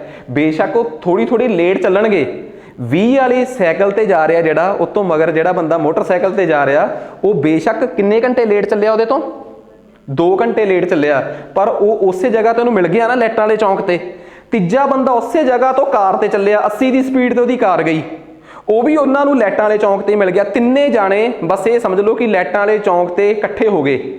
ਇੱਥੋਂ ਤਾਂ ਮੈਨੂੰ ਇੱਕ ਗੱਲ ਸਮਝ ਆਈ, ਚੱਲੇ ਵੀ ਤਿੰਨੇ ਅਰਬਨ ਸਟੇਟ ਤੋਂ ਤੇ ਲਾਈਟਾਂ ਵਾਲੇ ਫੁਹਾਰਾ ਚੌਂਕ ਤੇ ਮਿਲ ਵੀ ਗਏ ਜਾ ਕੇ। ਅਰਬਨ ਸਟੇਟ ਤੋਂ ਚੱਲੇ ਆ ਤਿੰਨੇ, ਵੱਖਰੇ ਸਮੇਂ ਤੇ ਚੱਲੇ ਆ। ਤੁਹਾਡੇ ਦਿਮਾਗ 'ਚ ਇੱਕ ਗੱਲ ਆਊਗੀ, ਯਾਰ ਹੋਰ ਗੱਲਾਂ ਦੀਆਂ ਗੱਲਾਂ, ਡਿਸਟੈਂਸ ਤਾਂ ਤਿੰਨਾਂ ਨੇ ਬਰਾਬਰ ਹੀ ਟਰੈਵਲ ਕੀਤਾ। ਡਿਸਟੈਂਸ ਤਾਂ ਤਿੰਨਾਂ ਨੇ ਬਰਾਬਰ ਹੀ ਟਰੈਵਲ ਕੀਤਾ। ਪਹਿਲੇ ਵਾਲਾ ਬੰਦਾ ਜਿਹੜਾ 20 ਦੀ ਸਪੀਡ ਤੇ ਜਾ ਰਿਹਾ ਸੀਗਾ, ਜਿਹੜਾ ਬੰਦਾ 20 ਦੀ ਸਪੀਡ ਤੇ ਜਾ ਰਿਹਾ ਸੀ, ਲੈਟ ਅਸ ਸਪੋਜ਼ ਉਹਨੂੰ ਉੱਥੇ ਪਹੁੰਚਣ 'ਚ ਟੀ ਟਾਈਮ ਲੱਗਿਆ, ਤਾਂ ਉਹਦਾ ਡਿਸਟੈਂਸ ਹੋ ਗਿਆ 20 ਗੁਣਾ ਟੀ। ਹੋਇਆ ਕਿ ਨਹੀਂ ਹੋਇਆ? ਪਹਿਲੇ ਵਾਲੇ ਬੰਦੇ ਨੂੰ ਉੱਥੋਂ ਤੱਕ ਪਹੁੰਚਣ 'ਚ ਕਿੰਨਾ ਟਾਈਮ ਲੱਗਿਆ? ਟੀ ਟਾਈਮ ਲੱਗਿਆ, ਤੇ ਉਹਦਾ ਡਿਸਟੈਂਸ ਕਿੰਨਾ ਹੋ ਗਿਆ ਵੀ? 20 ਗੁਣਾ ਟੀ। ਦੂਜੇ ਵਾਲੇ ਬੰਦੇ ਨੂੰ ਉੱਥੇ ਪਹੁੰਚਣ 'ਚ ਇਹਦੇ ਨਾਲੋਂ ਵੱਧ ਟਾਈਮ ਲੱਗਿਆ ਕਿ ਘੱਟ? ਘੱਟ ਕੇ ਵੱਧ? ਜਿਹੜਾ 50 ਦੀ ਸਪੀਡ ਤੇ ਗਿਆ ਉਹ ਵੱਧ ਕੇ ਘੱਟ ਲੱਗਿਆ। ਕਿੰਨੇ ਘੰਟੇ ਘੱਟ ਲੱਗਿਆ? ਉਹ 2 ਘੰਟੇ ਲੇਟ ਪਹੁੰਚਿਆ। 2 ਘੰਟੇ ਲੇਟ ਚੱਲ ਕੇ ਵੀ ਪਹੁੰਚ ਗਿਆ। ਤੁਸੀਂ ਕਹੋਗੇ ਸਰ ਉਹਨੂੰ ਤਾਂ ਲੱਗਿਆ ਟੀ ਮਾਈਨਸ 2 ਘੰਟੇ ਘੱਟ। ਉਹਦੀ ਸਪੀਡ ਕਿੰਨੀ ਸੀ? 50। ਉਹਦੀ ਸਪੀਡ ਨੂੰ ਟਾਈਮ ਨਾਲ ਮਲਟੀਪਲਾਈ ਕੀਤਾ, ਉਹਦਾ ਡਿਸਟੈਂਸ ਕੱਢ ਲਿਆ। ਪਹਿਲੇ ਬੰਦੇ ਨੂੰ ਟੀ ਟਾਈਮ ਲੱਗਾ, ਦੂਜੇ ਵਾਲੇ ਨੂੰ ਟੀ ਤੋਂ 2 ਘੰਟੇ ਘੱਟ। ਤੁਸੀਂ ਕਿਹਾ ਸਰ ਤੀਸਰੇ ਵਾਲਾ ਬੰਦਾ ਇੱਕ ਹੋਰ ਸੀ, ਉਹਦੀ ਸਪੀਡ 80 ਸੀ, ਉਹਨੂੰ ਨਹੀਂ ਦੱਸਿਆ ਕਿੰਨਾ ਟਾਈਮ ਘੱਟ ਲੱਗਿਆ। ਤੁਸੀਂ ਕਿਹਾ ਸਰ ਉਹਨੂੰ ਏ ਘੰਟੇ ਘੱਟ ਲੱਗੇ। ਉਹ ਕਹਿੰਦਾ ਕੁਛ ਸਮੇਂ ਬਾਅਦ ਉਹਨੂੰ ਟੀ ਤੋਂ ਏ ਘੰਟੇ ਘੱਟ ਲੱਗੇ ਆ। ਪਹਿਲੇ ਵਾਲੇ ਨੂੰ ਟੀ ਘੰਟੇ, ਦੂਜੇ ਵਾਲੇ ਨੂੰ ਟੀ ਤੋਂ 2 ਘੰਟੇ ਘੱਟ, ਕਿਉਂਕਿ ਉਹ 2 ਘੰਟੇ ਲੇਟ ਚੱਲ ਕੇ ਵੀ ਪਹੁੰਚ ਗਿਆ। ਤੀਜੇ ਵਾਲੇ ਨੂੰ ਟੀ ਤੋਂ ਏ ਘੰਟੇ ਘੱਟ। ਹੁਣ ਉਹਨਾਂ ਨੇ ਕਿਹਾ ਤੀਜੇ ਵਾਲੇ ਨੂੰ ਪਹਿਲੇ ਵਾਲੇ ਨਾਲੋਂ ਕਿੰਨੇ ਘੰਟੇ ਲੇਟ ਚੱਲਿਆ ਉਹ? ਤੁਸੀਂ ਆਹੀ ਦੱਸਣਾ ਸੀ ਕਿ ਮਤਲਬ ਕਿ ਕਿੰਨੇ ਘੰਟੇ ਲੇਟ ਚੱਲਿਆ ਵਿਕਾਸ ਲੀਵ ਦੀ ਪੁਆਇੰਟ ਏ। ਸੁਨੀਲ ਤੋਂ ਕਿੰਨੇ ਘੰਟੇ ਲੇਟ? ਕਹਿੰਦੇ ਜੀ ਦੂਜੇ ਵਾਲਾ ਤਾਂ ਸਾਨੂੰ ਪਤਾ ਹੈ, ਦੂਜਾ ਕੌਣ ਸੀ? ਪਰਮ। ਕਿ ਪਰਮ ਤਾਂ 2 ਘੰਟੇ ਲੇਟ ਚੱਲ ਕੇ ਪਹੁੰਚ ਗਿਆ। ਤੁਸੀਂ ਤੀਜੇ ਵਾਲਾ ਦੱਸੋ ਕਿ ਪਹਿਲੇ ਵਾਲੇ ਤੋਂ ਕਿੰਨੇ ਘੰਟੇ ਲੇਟ ਚੱਲ ਕੇ ਪਹੁੰਚਿਆ? ਮੈਂ ਕਿਹਾ ਏ ਘੰਟੇ ਲੇਟ ਚੱਲ ਕੇ ਪਹੁੰਚਿਆ। ਇੱਕ ਨੂੰ ਟੀ ਟਾਈਮ, ਇੱਕ ਨੂੰ ਟੀ ਮਾਈਨਸ 2, ਇੱਕ ਨੂੰ ਟੀ ਮਾਈਨਸ ਏ। ਠੀਕ ਆ, ਤਿੰਨਾਂ ਦਾ ਟਾਈਮ ਨਾ ਬਰਾਬਰ ਰੱਖ ਦਿਓ ਕਿ ਟੀ ਬਰਾਬਰ ਹੈ ਟੀ ਮਾਈਨਸ 2 ਬਰਾਬਰ ਹੈ ਟੀ ਮਾਈਨਸ ਏ। ਤਿੰਨਾਂ ਦੀ ਕਿਹੜੀ ਚੀਜ਼ ਬਰਾਬਰ ਆ ਭਲਾ? ਦੂਰੀ। ਤੇ ਦੂਰੀ ਦਾ ਫਾਰਮੂਲਾ ਕੀ ਆ? ਡਿਸਟੈਂਸ ਦਾ ਕੀ ਫਾਰਮੂਲਾ ਹੈ? ਸਪੀਡ ਗੁਣਾ ਟਾਈਮ। ਪਹਿਲੇ ਵਾਲੇ ਦਾ ਦੂਜੇ ਦਾ ਬਰਾਬਰ, ਦੂਜੇ ਵਾਲੇ ਦਾ ਤੀਜੇ ਦੇ ਬਰਾਬਰ। ਮੈਥ ਦੇ ਵਿੱਚ A ਬਰਾਬਰ ਹੈ B ਬਰਾਬਰ ਹੈ C ਦਾ ਮਤਲਬ ਪਤਾ ਕੀ ਆ? ਕਿ A B ਦੇ ਬਰਾਬਰ ਆ। ਭੁੱਲ ਜਾਓ ਕਿ B C ਦੇ ਬਰਾਬਰ ਆ, ਉਹਨੂੰ ਫੇਰ ਵਰਤਾਂਗੇ। A ਕਿਹਦੇ ਬਰਾਬਰ ਆ? B ਦੇ। ਆ ਜਾਓ, ਜੇ 20 ਗੁਣਾ T 50 ਗੁਣਾ T ਮਾਈਨਸ 2 ਦੇ ਬਰਾਬਰ ਆ, ਤਾਂ ਇਹਦੇ ਨਾਲ 0 ਕੱਟੀ ਗਈ। ਤੇ ਰੱਬ ਤੁਹਾਡਾ ਭਲਾ ਕਰੇ, 2T ਬਰਾਬਰ ਹੈ 5T ਮਾਈਨਸ 10। ਇਹਨੂੰ ਇੱਧਰ ਸੱਟੋ, ਇਹਨੂੰ ਇੱਧਰ ਸੱਟੋ। T ਬਰਾਬਰ ਹੈ ਆ 2T ਇੱਧਰ ਆ ਗਿਆ। ਆਈ ਥਿੰਕ ਕੈਲਕੂਲੇਸ਼ਨਸ ਆਪ ਕਰਿਓ, ਮਿਸਲੇਨੀਅਸ ਸਵਾਲ ਕਰਾ ਰਹੇ ਆ, ਠੀਕ ਆ, ਪਰ ਮੇਰੀ ਦੱਸ ਦਿਓ ਕੈਲਕੂਲੇਸ਼ਨ। ਖੈਰ T ਬਰਾਬਰ ਹੈ 10/3, ਇਹ ਸਹੀ ਆ ਗਿਆ। ਹੁਣ ਤੁਸੀਂ ਦੋ ਇਕੁਏਸ਼ਨਾਂ ਜਿਹੜੀਆਂ ਮਰਜ਼ੀ ਵਰਤੋ, ਪਹਿਲੀ ਤੇ ਤੀਜੀ ਵੀ ਆਪਸ 'ਚ ਬਰਾਬਰ ਆ। ਇਹਨਾਂ ਤੋਂ T ਦੀ ਵੈਲਿਊ ਪੁੱਟ ਕਰ ਦਿਓ। 20 ਗੁਣਾ 10/3 ਆਈ ਥਿੰਕ 200/3 ਆ ਗਿਆ, ਹੈ ਨਾ। ਬਰਾਬਰ ਹੈ ਆਹ ਵਾਲੀ ਇਕੁਏਸ਼ਨ 80 ਗੁਣਾ 10/3 ਮਾਈਨਸ ਕੀ ਆ ਗਿਆ? A। ਇੱਥੋਂ ਮੈਂ A ਕੱਢਣਾ ਹੁਣ, ਕਿਉਂਕਿ ਮੈਂ ਪਹਿਲੀ ਤੇ ਤੀਜੀ ਇਕੁਏਸ਼ਨ 'ਚ T ਪੁੱਟ ਕਰਕੇ ਉੱਥੋਂ ਮੈਂ A ਕੱਢਣਾ ਹੈ। ਇਹੀ ਤਾਂ ਮੈਨੂੰ ਚਾਹੀਦਾ ਹੈ। ਹੁਣ ਤੁਸੀਂ ਕਹੋਗੇ ਸਰ ਕਿ ਇਹਨੂੰ ਕੈਲਕੂਲੇਟ ਕਿਵੇਂ ਕਰੀਏ? ਦੇਖੋ ਜੀ, ਬਾਕੀ ਤਾਂ ਹਰ ਇੱਕ ਦੀ ਆਪੋ ਆਪਣੀ ਕੈਲਕੂਲੇਸ਼ਨ ਆ, ਤੇ ਜਿਹੜੇ ਮਿਸਲੀਨੀਅਸ ਸਵਾਲਾਂ ਨੂੰ ਦੇਖ ਰਹੇ ਹੋਣਗੇ ਉਹ ਤਾਂ ਇਹ ਉਮੀਦ ਕਰਦੇ ਹੋਣਗੇ ਕਿ ਆ ਲਓ ਜੀ 80A ਮਾਈਨਸ 80A ਨੂੰ ਮੈਂ ਇੱਧਰ ਲਿਆਇਆ, ਠੀਕ ਆ। ਮਾਈਨਸ ਵਾਲੇ ਨੂੰ ਤੇ 800/3 ਮਾਈਨਸ 200/3, ਇਹ ਆ ਗਿਆ 600/3। ਇਹਨੂੰ ਮੈਂ ਸਿੱਧਾ 200 ਲਿਖਿਆ। A ਬਰਾਬਰ ਹੈ 200/80, ਠੀਕ ਆ। ਆਈ ਥਿੰਕ ਇਹ ਆ ਗਿਆ ਆਪਣੇ ਕੋਲ 5/2, ਇਹ ਆ ਗਿਆ 2.5। ਕੈਲਕੂਲੇਸ਼ਨਸ ਤੁਹਾਡੀਆਂ ਆਪਣੀਆਂ, ਸਿੰਪਲ ਜੀ ਗੱਲ ਸੀ। ਸਿਰਫ ਕਿੱਥੇ ਗਿਆ ਸਵਾਲ? ਆ ਰਿਹਾ ਜੀ, ਦੂਜੇ ਵਾਲੇ ਨੂੰ 2.5 ਘੰਟੇ ਵੱਧ ਲੱਗੇ ਆ, ਤੀਜੇ ਵਾਲੇ ਨੂੰ। ਸੋ ਬੇਸਿਕਲੀ ਸਾਨੂੰ ਇੱਕ ਗੱਲ ਪਤਾ ਲੱਗ ਗਈ ਕਿ ਵਾਕਈ ਇਸ ਤਰੀਕੇ ਦੇ ਸਵਾਲਾਂ ਨੂੰ ਕੱਢਿਆ ਜਾ ਸਕਦਾ ਸੀਗਾ। ਇਸ ਬਹਾਨੇ ਮੈਂ ਤੁਹਾਨੂੰ ਦੱਸਿਆ ਕਿ ਰਿਲੇਟਿਵਿਟੀ ਕਿੰਨੀ ਕੁ ਸੌਖੀ ਚੀਜ਼ ਆ। ਪੇਪਰ ਪਾਉਣ ਵਾਲੇ ਨੂੰ ਇੱਕ ਗੱਲ ਸਮਝ ਸੀ ਕਿ ਇਹਨਾਂ ਨੂੰ ਸਵਾਲ ਤਾਂ ਸਾਰੇ ਆਉਂਦੇ ਆ, ਪਰ ਆਉਂਦੇ ਇਕੱਲੀ RS ਅਗਰਵਾਲ ਦੇ ਆ। ਉਹਨਾਂ ਨੂੰ ਆਉਂਦਾ ਕੁਛ ਨਹੀਂ, ਉਹਨੂੰ ਇਹ ਵੀ ਪਤਾ ਸੀਗਾ, ਉਹਨੇ ਇਸ ਚੀਜ਼ ਦਾ ਬੜਾ ਫਾਇਦਾ ਚੱਕਿਆ ਕਿ ਤੁਹਾਨੂੰ ਕੁਛ ਨਹੀਂ ਆਉਂਦਾ, ਤੇ ਇਸੇ ਚੀਜ਼ ਦਾ ਫਾਇਦਾ ਚੱਕ ਕੇ ਤੁਹਾਨੂੰ ਸਵਾਲ 'ਚ ਟਰੈਪ ਕਰਿਆ। ਠੀਕ ਆ। ਤੇ ਇੱਕ ਗੱਲ ਹੋਰ, ਇਸ ਪੇਪਰ 'ਚ ਕਿਸੇ ਵੀ ਪੇਪਰ 'ਚ ਜੇ ਕੋਈ ਕਹਿ ਦੂਗਾ ਕਿ ਇਸ ਪੱਧਰ ਦਾ ਮੈਥ, ਦੇਖੋ ਇੱਕ ਗੱਲ ਕਲੀਅਰ ਆ, ਇਹ ਉਹ ਮੈਥ ਨਹੀਂਗਾ ਜਿਹਨੂੰ ਹਰ ਕੋਈ ਕੱਢ ਸਕੇ। ਇੱਥੇ ਬਹੁਤ ਵੱਡੀ ਚੋਣ ਕਰਨੀ ਚਾਹੀਦੀ ਹੈ ਸਾਨੂੰ ਆਪਣੇ ਸਵਾਲਾਂ ਦੀ ਕਿ ਅਸੀਂ ਕਿੰਨੇ ਕੁ ਕਰਨੇ ਆ, ਕਿਉਂਕਿ ਇਸ ਪੇਪਰ ਨੂੰ ਲੈ ਕੇ ਕਦੀ ਹਫੜਾ ਦਫੜੀਆਂ ਨਾ ਕਰਿਓ ਕਮਿਸ਼ਨ ਦੇ ਪੇਪਰਾਂ ਨੂੰ ਲੈ ਕੇ, ਕਿਉਂਕਿ ਕੱਟ ਆਫ ਬਹੁਤ ਥੋੜੀ ਜਾਂਦੀ ਹੈ। ਕਿਉਂਕਿ ਨੈਗੇਟਿਵ ਮਾਰਕਿੰਗ ਵੀ ਅੱਜ ਕੱਲ੍ਹ ਇੱਕ ਰੋਲ ਅਦਾ ਕਰਦੀ ਆ, ਸੋਹਣਾ ਰੋਲ ਅਦਾ ਕਰਦੀ ਆ ਨੈਗੇਟਿਵ ਮਾਰਕਿੰਗ। ਜੇ ਆਪਾਂ ਗੱਲ ਕਰੀਏ ਤਾਂ ਚੌਥਾ ਹਿੱਸਾ ਬਹੁਤ ਵੱਡੀ ਨੈਗੇਟਿਵ ਮਾਰਕਿੰਗ ਹੁੰਦੀ ਆ। ਠੀਕ ਆ। ਵਧੀਆ ਪੇਪਰਾਂ 'ਚ ਇਸ ਪੇਪਰ ਦੀ ਤਿਆਰੀ ਨਾਲ ਨਾ, ਇਸ ਲੈਵਲ ਦੀ ਤਿਆਰੀ ਨਾਲ ਤੁਹਾਨੂੰ ਅਕਲ ਆ ਜਾਊਗੀ। ਅਕਲ ਆਉਣ ਦਾ ਮਤਲਬ ਇਹ ਆ ਕਿ ਕੱਲ੍ਹ ਨੂੰ ਤੁਹਾਨੂੰ ਕੀ ਲੱਗਦਾ ਕਿ ਜਿਹੜੀਆਂ ਛੋਟੀਆਂ ਏਜੰਸੀਆਂ ਨੇ, ਸਬ ਇੰਸਪੈਕਟਰ ਆ, PSSB ਆ, ਕਿ ਉਸੇ ਲੈਵਲ 'ਤੇ ਖੜੀਆਂ ਰਹਿਣਗੀਆਂ ਨਾ। ਹਰ ਇੱਕ ਦਾ ਵਕਤ ਬਦਲਣਾ ਹੈ। ਠੀਕ ਆ। ਤੇ ਹਰ ਇੱਕ ਦਾ ਜਦੋਂ ਵਕਤ ਬਦਲਿਆ, ਉਹਨਾਂ ਨੇ ਤੁਹਾਡਾ ਵਕਤ ਬਦਲ ਦੇਣਾ, ਤੁਹਾਨੂੰ ਵਿਪਤਾ ਪਾ ਦੇਣੀ ਹੈ। At the end of the day moral of the story ਇਹ ਆ ਕਿ ਹਰ ਸਬਜੈਕਟ 'ਚ ਤੁਹਾਨੂੰ ਚੰਗੇ ਪੱਧਰ ਤੱਕ ਦੀ ਤਿਆਰੀ ਕਰਨੀ ਪਊਗੀ, ਅਦਰਵਾਈਜ਼ ਤੁਸੀਂ ਐਲੀਮੀਨੇਟ ਕਰ ਦਿੱਤੇ ਜਾਓਗੇ ਕੰਪੀਟੀਸ਼ਨ 'ਚੋਂ। ਖੈਰ ਆ ਜਾਓ, ਆਪਾਂ ਨੂੰ ਭੁੱਲ ਜਾਣਾ ਨਹੀਂ ਚਾਹੀਦਾ ਕਿ ਅਸੀਂ ਮੈਥ ਕਰ ਰਹੇ ਹਾਂ ਤੇ ਅਸੀਂ ਮੈਥ ਦੇ ਹਜੇ ਜਸਟ ਚੌਥੇ ਸਵਾਲ ਤੇ ਪਹੁੰਚੇ ਹਾਂ। ਠੀਕ ਆ। ਸੋ ਹਾਂਜੀ, ਆ ਜਾਓ। ਤੁਸੀਂ ਇਦਾਂ ਕਰੋ, 2 ਮਿੰਟ ਲਾ ਕੇ ਮੈਨੂੰ ਇਹ ਸਵਾਲ ਕਰਕੇ ਦਿਓ, ਜਲਦੀ ਲਾਓ ਦਿਮਾਗ ਕਿ ਜੇ ਕੋਈ ਕਰ ਸਕਦਾ ਤਾਂ ਸ਼ੋਰ। ਠੀਕ ਆ। ਨਹੀਂ ਤਾਂ ਫਿਰ ਮੈਂ ਤਾਂ ਕਰਾਊਂਗਾ ਹੀ ਕਰਾਊਂਗਾ। ਹੁਣ X ਤੇ Y ਆ। ਠੀਕ ਆ। ਇਹ ਵੈਸੇ ਤਾਂ ਦੇਖੋ ਨੈਬ ਵਾਲਿਆਂ ਨੂੰ ਤਾਂ ਕਰਨ ਦੀ ਲੋੜ ਨਹੀਂ, ਸਬ ਇੰਸਪੈਕਟਰਾਂ ਦਾ ਸਵਾਲ ਆ, ਗੇੜੇ ਉਹਨਾਂ ਨੇ ਕੱਢਣੇ ਆ, ਦੂਜਿਆਂ ਉਹ ਤਾਂ ਡਿਜ਼ਰਵ ਵੀ ਨਹੀਂ ਕਰਦੇ। ਠੀਕ ਆ। ਤਾਂ ਉਹਨਾਂ ਦਾ ਤਾਂ ਇਹੋ ਜਿਹਾ ਕੰਮ ਵੀ ਹੈ ਨਹੀਂ ਕਿ ਉਹਨਾਂ ਨੂੰ ਕਿਤੋਂ, ਹਾਂ ਨੈਬ ਤਹਿਸੀਲਦਾਰ ਵਾਲਿਆਂ ਨੂੰ ਇਸ ਸਵਾਲ ਦੀ ਸਪੀਡ, ਡਿਸਟੈਂਸ, ਟਾਈਮ ਦੀ ਲੋੜ ਉਦੋਂ ਪੈਂਦੀ ਆ ਜਦੋਂ ਗਰਮੀਆਂ ਦਾ ਮੌਸਮ ਹੁੰਦਾ ਹੈ, ਜਾਂ ਮਤਲਬ ਕਿ ਜਦੋਂ ਨਾੜ ਸਾੜਨੇ ਹੁੰਦੇ ਲੋਕਾਂ ਨੇ ਤੇ ਸਰਕਾਰ ਡਿਊਟੀਆਂ ਲਾ ਦਿੰਦੀਆਂ ਨੈਬਾਂ ਦੀਆਂ, ਤਹਿਸੀਲਦਾਰਾਂ ਦੀਆਂ, ਕਿ ਜੱਟਾਂ ਨੂੰ ਜਾ ਕੇ ਕਹੋ ਕਿ ਸਾੜਨ ਨਾ।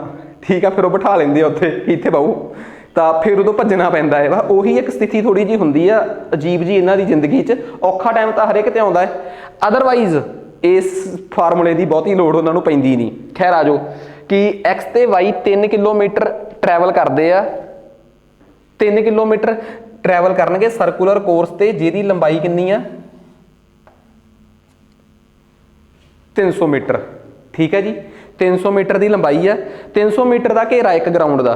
ਤੇ ਜਿਹੜੇ X ਤੇ Y ਆ, X ਤੇ Y ਦੀ ਗਤੀ 3:2 'ਚ ਆ। ਮਤਲਬ ਇੱਕ ਦੀ ਸਪੀਡ 30 ਆ, ਇੱਕ ਦੀ 20 ਆ, ਇੱਕ ਦੀ 3 ਆ, ਇੱਕ ਦੀ 2 ਆ, ਇੱਕ ਦੀ 3x, ਇੱਕ ਦੀ 2x, ਐਵੇਂ ਹੀ ਕਰਦੇ ਹੁੰਦੇ ਆਪਾਂ। ਜੇਕਰ ਉਹ ਇੱਕੋ ਦਿਸ਼ਾ 'ਚ, ਇਹ ਵੀ ਘੈਂਟ ਆ ਸਵਾਲ ਕਿ ਦੋਵੇਂ ਜਾਣੇ ਇੱਕੋ ਦਿਸ਼ਾ 'ਚ ਚੱਲ ਰਹੇ ਆ। ਠੀਕ ਆ।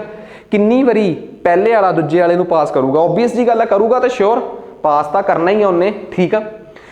ਦੇਖੋ ਇੱਕ ਗੱਲ ਬੜੀ ਕਲੀਅਰ ਆ, ਸਫ਼ਰ ਕਿੰਨੇ ਕਿਲੋਮੀਟਰ ਦਾ ਹੈ? 3 ਕਿਲੋਮੀਟਰ ਦਾ। 3 ਕਿਲੋਮੀਟਰ ਦਾ ਮਤਲਬ ਸਾਫ਼ ਪਤਾ ਲੱਗਦਾ ਕਿ 300 ਮੀਟਰ ਦੇ ਗਰਾਊਂਡ 'ਚ ਕਿੰਨੇ ਗਰਾਊਂਡ ਲਾਉਣੇ ਪੈਣਗੇ। ਇਹ ਤਾਂ ਬੰਦਾ ਉਹੀ ਕੈਲਕੂਲੇਟ ਕਰ ਲੈਂਦਾ ਕਿ ਯਾਰ 3 ਕਿਲੋਮੀਟਰ ਭੱਜਣ ਲਈ ਕਹਿਦਾ, 300 ਮੀਟਰ ਦਾ ਗਰਾਊਂਡ ਆ। ਅਗਲਾ ਕਹਿੰਦਾ ਕਿ ਭੱਜਣਾ ਯਾਰ 10 ਗੇੜੇ ਲਾਉਣ ਨੂੰ ਕਹਤੇ। ਇਹ ਤਾਂ ਸਿੱਧੀ ਜੀ ਗੱਲ ਆ, 3000 ਮੀਟਰ ਬਟੇ 300, ਕਿਉਂਕਿ 3 ਕਿਲੋਮੀਟਰ ਦਾ ਮਤਲਬ 3000 ਮੀਟਰ ਹੀ ਆ, ਤਾਂ 10 ਗੇੜੇ ਤਾਂ ਬਣ ਗਏ। ਹੁਣ ਇਹਨਾਂ 10 ਗੇੜਿਆਂ 'ਚ ਅਸੀਂ ਇਹ ਹਿਸਾਬ ਲਾਉਣਾ ਹੈ। ਠੀਕ ਆ। ਹੁਣ ਤੁਸੀਂ ਮੈਨੂੰ ਇੱਕ ਗੱਲ ਦੱਸੋ, ਜਦੋਂ ਦੋਵੇਂ ਬੰਦੇ ਇਕੱਠੇ ਭੱਜ ਰਹੇ ਹੋਣ, ਮੰਨ ਲਓ ਇੱਕ ਦੀ ਸਪੀਡ 3 ਆ, ਇੱਕ ਦੀ ਸਪੀਡ 2 ਆ। ਠੀਕ ਆ। 3x ਮੰਨ ਲਓ, ਚਾਹੇ 2x ਮੰਨ ਲਓ, ਫਰਕ ਕੋਈ ਨਹੀਂ ਪੈਣਾ। ਇੱਕ ਦੀ ਸਪੀਡ 3 ਆ, ਇੱਕ ਦੀ 2 ਆ। ਤੁਸੀਂ ਬਸ ਮੈਨੂੰ ਇੰਨਾ ਦੱਸ ਦਿਓ ਕਿ A ਨੂੰ B ਨੂੰ ਕ੍ਰੋਸ ਕਰਨ 'ਚ ਕਿੰਨਾ ਟਾਈਮ ਲੱਗੂਗਾ, ਬਸ ਇੰਨਾ ਦੱਸ ਦਿਓ। ਕ੍ਰੋਸਿੰਗ ਟਾਈਮ, ਕ੍ਰੋਸਿੰਗ ਇੱਕ ਜਾਣਾ ਦੂਜੇ ਨੂੰ ਕੱਟੂਗਾ, ਇਹਦੇ 'ਚ ਕਿੰਨਾ ਟਾਈਮ ਲੱਗੂਗਾ, ਕਿੰਨੇ ਚਿਰ ਬਾਅਦ ਕੱਟੂਗਾ। ਇਹਦਾ ਮਤਲਬ ਇਹ ਆ, ਜੇ ਤੁਸੀਂ ਦੱਸਤਾ ਇਹਦਾ ਮਤਲਬ ਕਿ ਤੁਹਾਨੂੰ ਰੈਲੇਟਿਵਿਟੀ ਆਉਂਦੀ ਆ, ਅਦਰਵਾਈਜ਼ ਤੁਹਾਨੂੰ ਪਤਾ ਕੀ ਆ, ਰੈਲੇਟਿਵਿਟੀ ਨਹੀਂ ਆਉਂਦੀ। ਤੁਹਾਨੂੰ ਤਾਂ ਇੱਕ ਸਵਾਲ ਹੀ ਕੱਢਣਾ ਆਉਂਦਾ। ਜੇ ਉਵੇਂ ਦਾ ਸਵਾਲ ਪੇਪਰ 'ਚ ਆ ਗਿਆ ਕੱਢ ਲੋਗੇ, ਨਹੀਂ ਤਾਂ ਫਸ ਜਾਓਗੇ। ਸਿੱਧਾ ਹਿਸਾਬ ਆ, 2 ਜਾਣੇ ਇਕੱਠੇ ਭੱਜ ਰਹੇ ਆ। ਠੀਕ ਆ। ਕਿੰਨਾ ਡਿਸਟੈਂਸ ਟਰੈਵਲ ਕਰਨਾ ਇਹਨਾਂ ਨੇ? 3000। ਉਹ ਕਿੰਨਾ ਡਿਸਟੈਂਸ ਟਰੈਵਲ ਕਰਨਾ ਹੈ? 3000। ਤੁਸੀਂ ਆਪ ਹੈਰਾਨ ਹੋਵੋਗੇ, ਮੈਂ ਨਹੀਂ ਆਪਣੀ ਸਟੇਟਮੈਂਟ ਤੋਂ ਮੁੱਕਰ ਰਿਹਾ। 3000 ਡਿਸਟੈਂਸ ਆ। ਸਪੀਡ ਕਿੰਨੀ ਆ?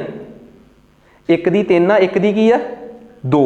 ਇੱਕ ਦੀ 3x ਮੰਨ ਲਓ, ਇੱਕ ਦੀ 2x ਮੰਨ ਲਓ, ਉਹਦੇ ਨਾਲ ਕੋਈ ਫਰਕ ਨਹੀਂ ਪੈਣਾ ਕਿਉਂਕਿ ਉਹ ਤਾਂ x ਤਾਂ ਕੱਟੇ ਹੀ ਜਾਣੇ ਆ। ਇੱਕ ਦੀ ਸਪੀਡ 3 ਆ, ਇੱਕ ਦੀ 2 ਆ, ਤਾਂ ਰੈਲੇਟਿਵ ਸਪੀਡ 5 ਆਊਗੀ ਕਿ 1 ਆਊਗੀ? 5 ਕਿ 1? 1, ਕਿਉਂਕਿ ਦੋਵੇਂ ਇੱਕੋ ਡਾਇਰੈਕਸ਼ਨ 'ਚ ਭੱਜ ਰਹੇ ਆ। What is 3 - 2? 1। ਇਹਦਾ ਮਤਲਬ ਆਲਮੋਸਟ 3000 ਸੈਕਿੰਡ। ਕਿੰਨੇ ਸੈਕਿੰਡ? 3000 ਸੈਕਿੰਡ। ਠੀਕ ਆ। 3000 ਸੈਕਿੰਡ ਲੱਗਣਗੇ। 3000 ਸੈਕਿੰਡ ਬਾਅਦ, ਕਿੰਨੇ ਸੈਕਿੰਡਸ ਬਾਅਦ? 3000 ਸੈਕਿੰਡਸ ਬਾਅਦ ਤੁਸੀਂ ਮੰਨ ਕੇ ਚੱਲੋ ਕਿ ਇੱਕ ਵੱਡੇ ਵਾਲਾ ਦੂਜੇ ਵਾਲੇ ਨੂੰ ਕ੍ਰਾਸ ਕਰਦਾ ਜਾਊਗਾ। ਆਹੀ ਹੁੰਦਾ ਰਿਲੇਟਿਵਿਟੀ ਦਾ ਮਤਲਬ। ਤੁਸੀਂ ਕਹੋਗੇ ਨਾ ਰਿਲੇਟਿਵਿਟੀ ਤੋਂ ਕੀ ਨਿਕਲਦਾ ਹੈ, ਰਿਲੇਟਿਵਿਟੀ ਚੋਂ ਟੀ ਕੱਢਿਆ। What is T? ਮੈਂ ਪਹਿਲਾਂ ਵੀ ਦੱਸਿਆ ਸੀ ਕਿ ਰਿਲੇਟਿਵਿਟੀ ਚੋਂ ਪਤਾ ਕੀ ਨਿਕਲਦਾ ਹੈ ਕਿ ਚੋਰ ਵਾਲਾ ਪੁਲਿਸ ਨੂੰ ਕਦੋਂ ਪੁਲਿਸ ਚੋਰ ਨੂੰ ਕਦੋਂ ਮੀਟ ਕਰੂਗੀ। ਰਿਲੇਟਿਵਿਟੀ ਚੋਂ ਕੀ ਕੱਢਿਆ ਸੀ? ਇੱਕ ਟ੍ਰੇਨ ਦੂਜੇ ਨੂੰ ਕਦੋਂ ਮੀਟ ਕਰੂਗੀ।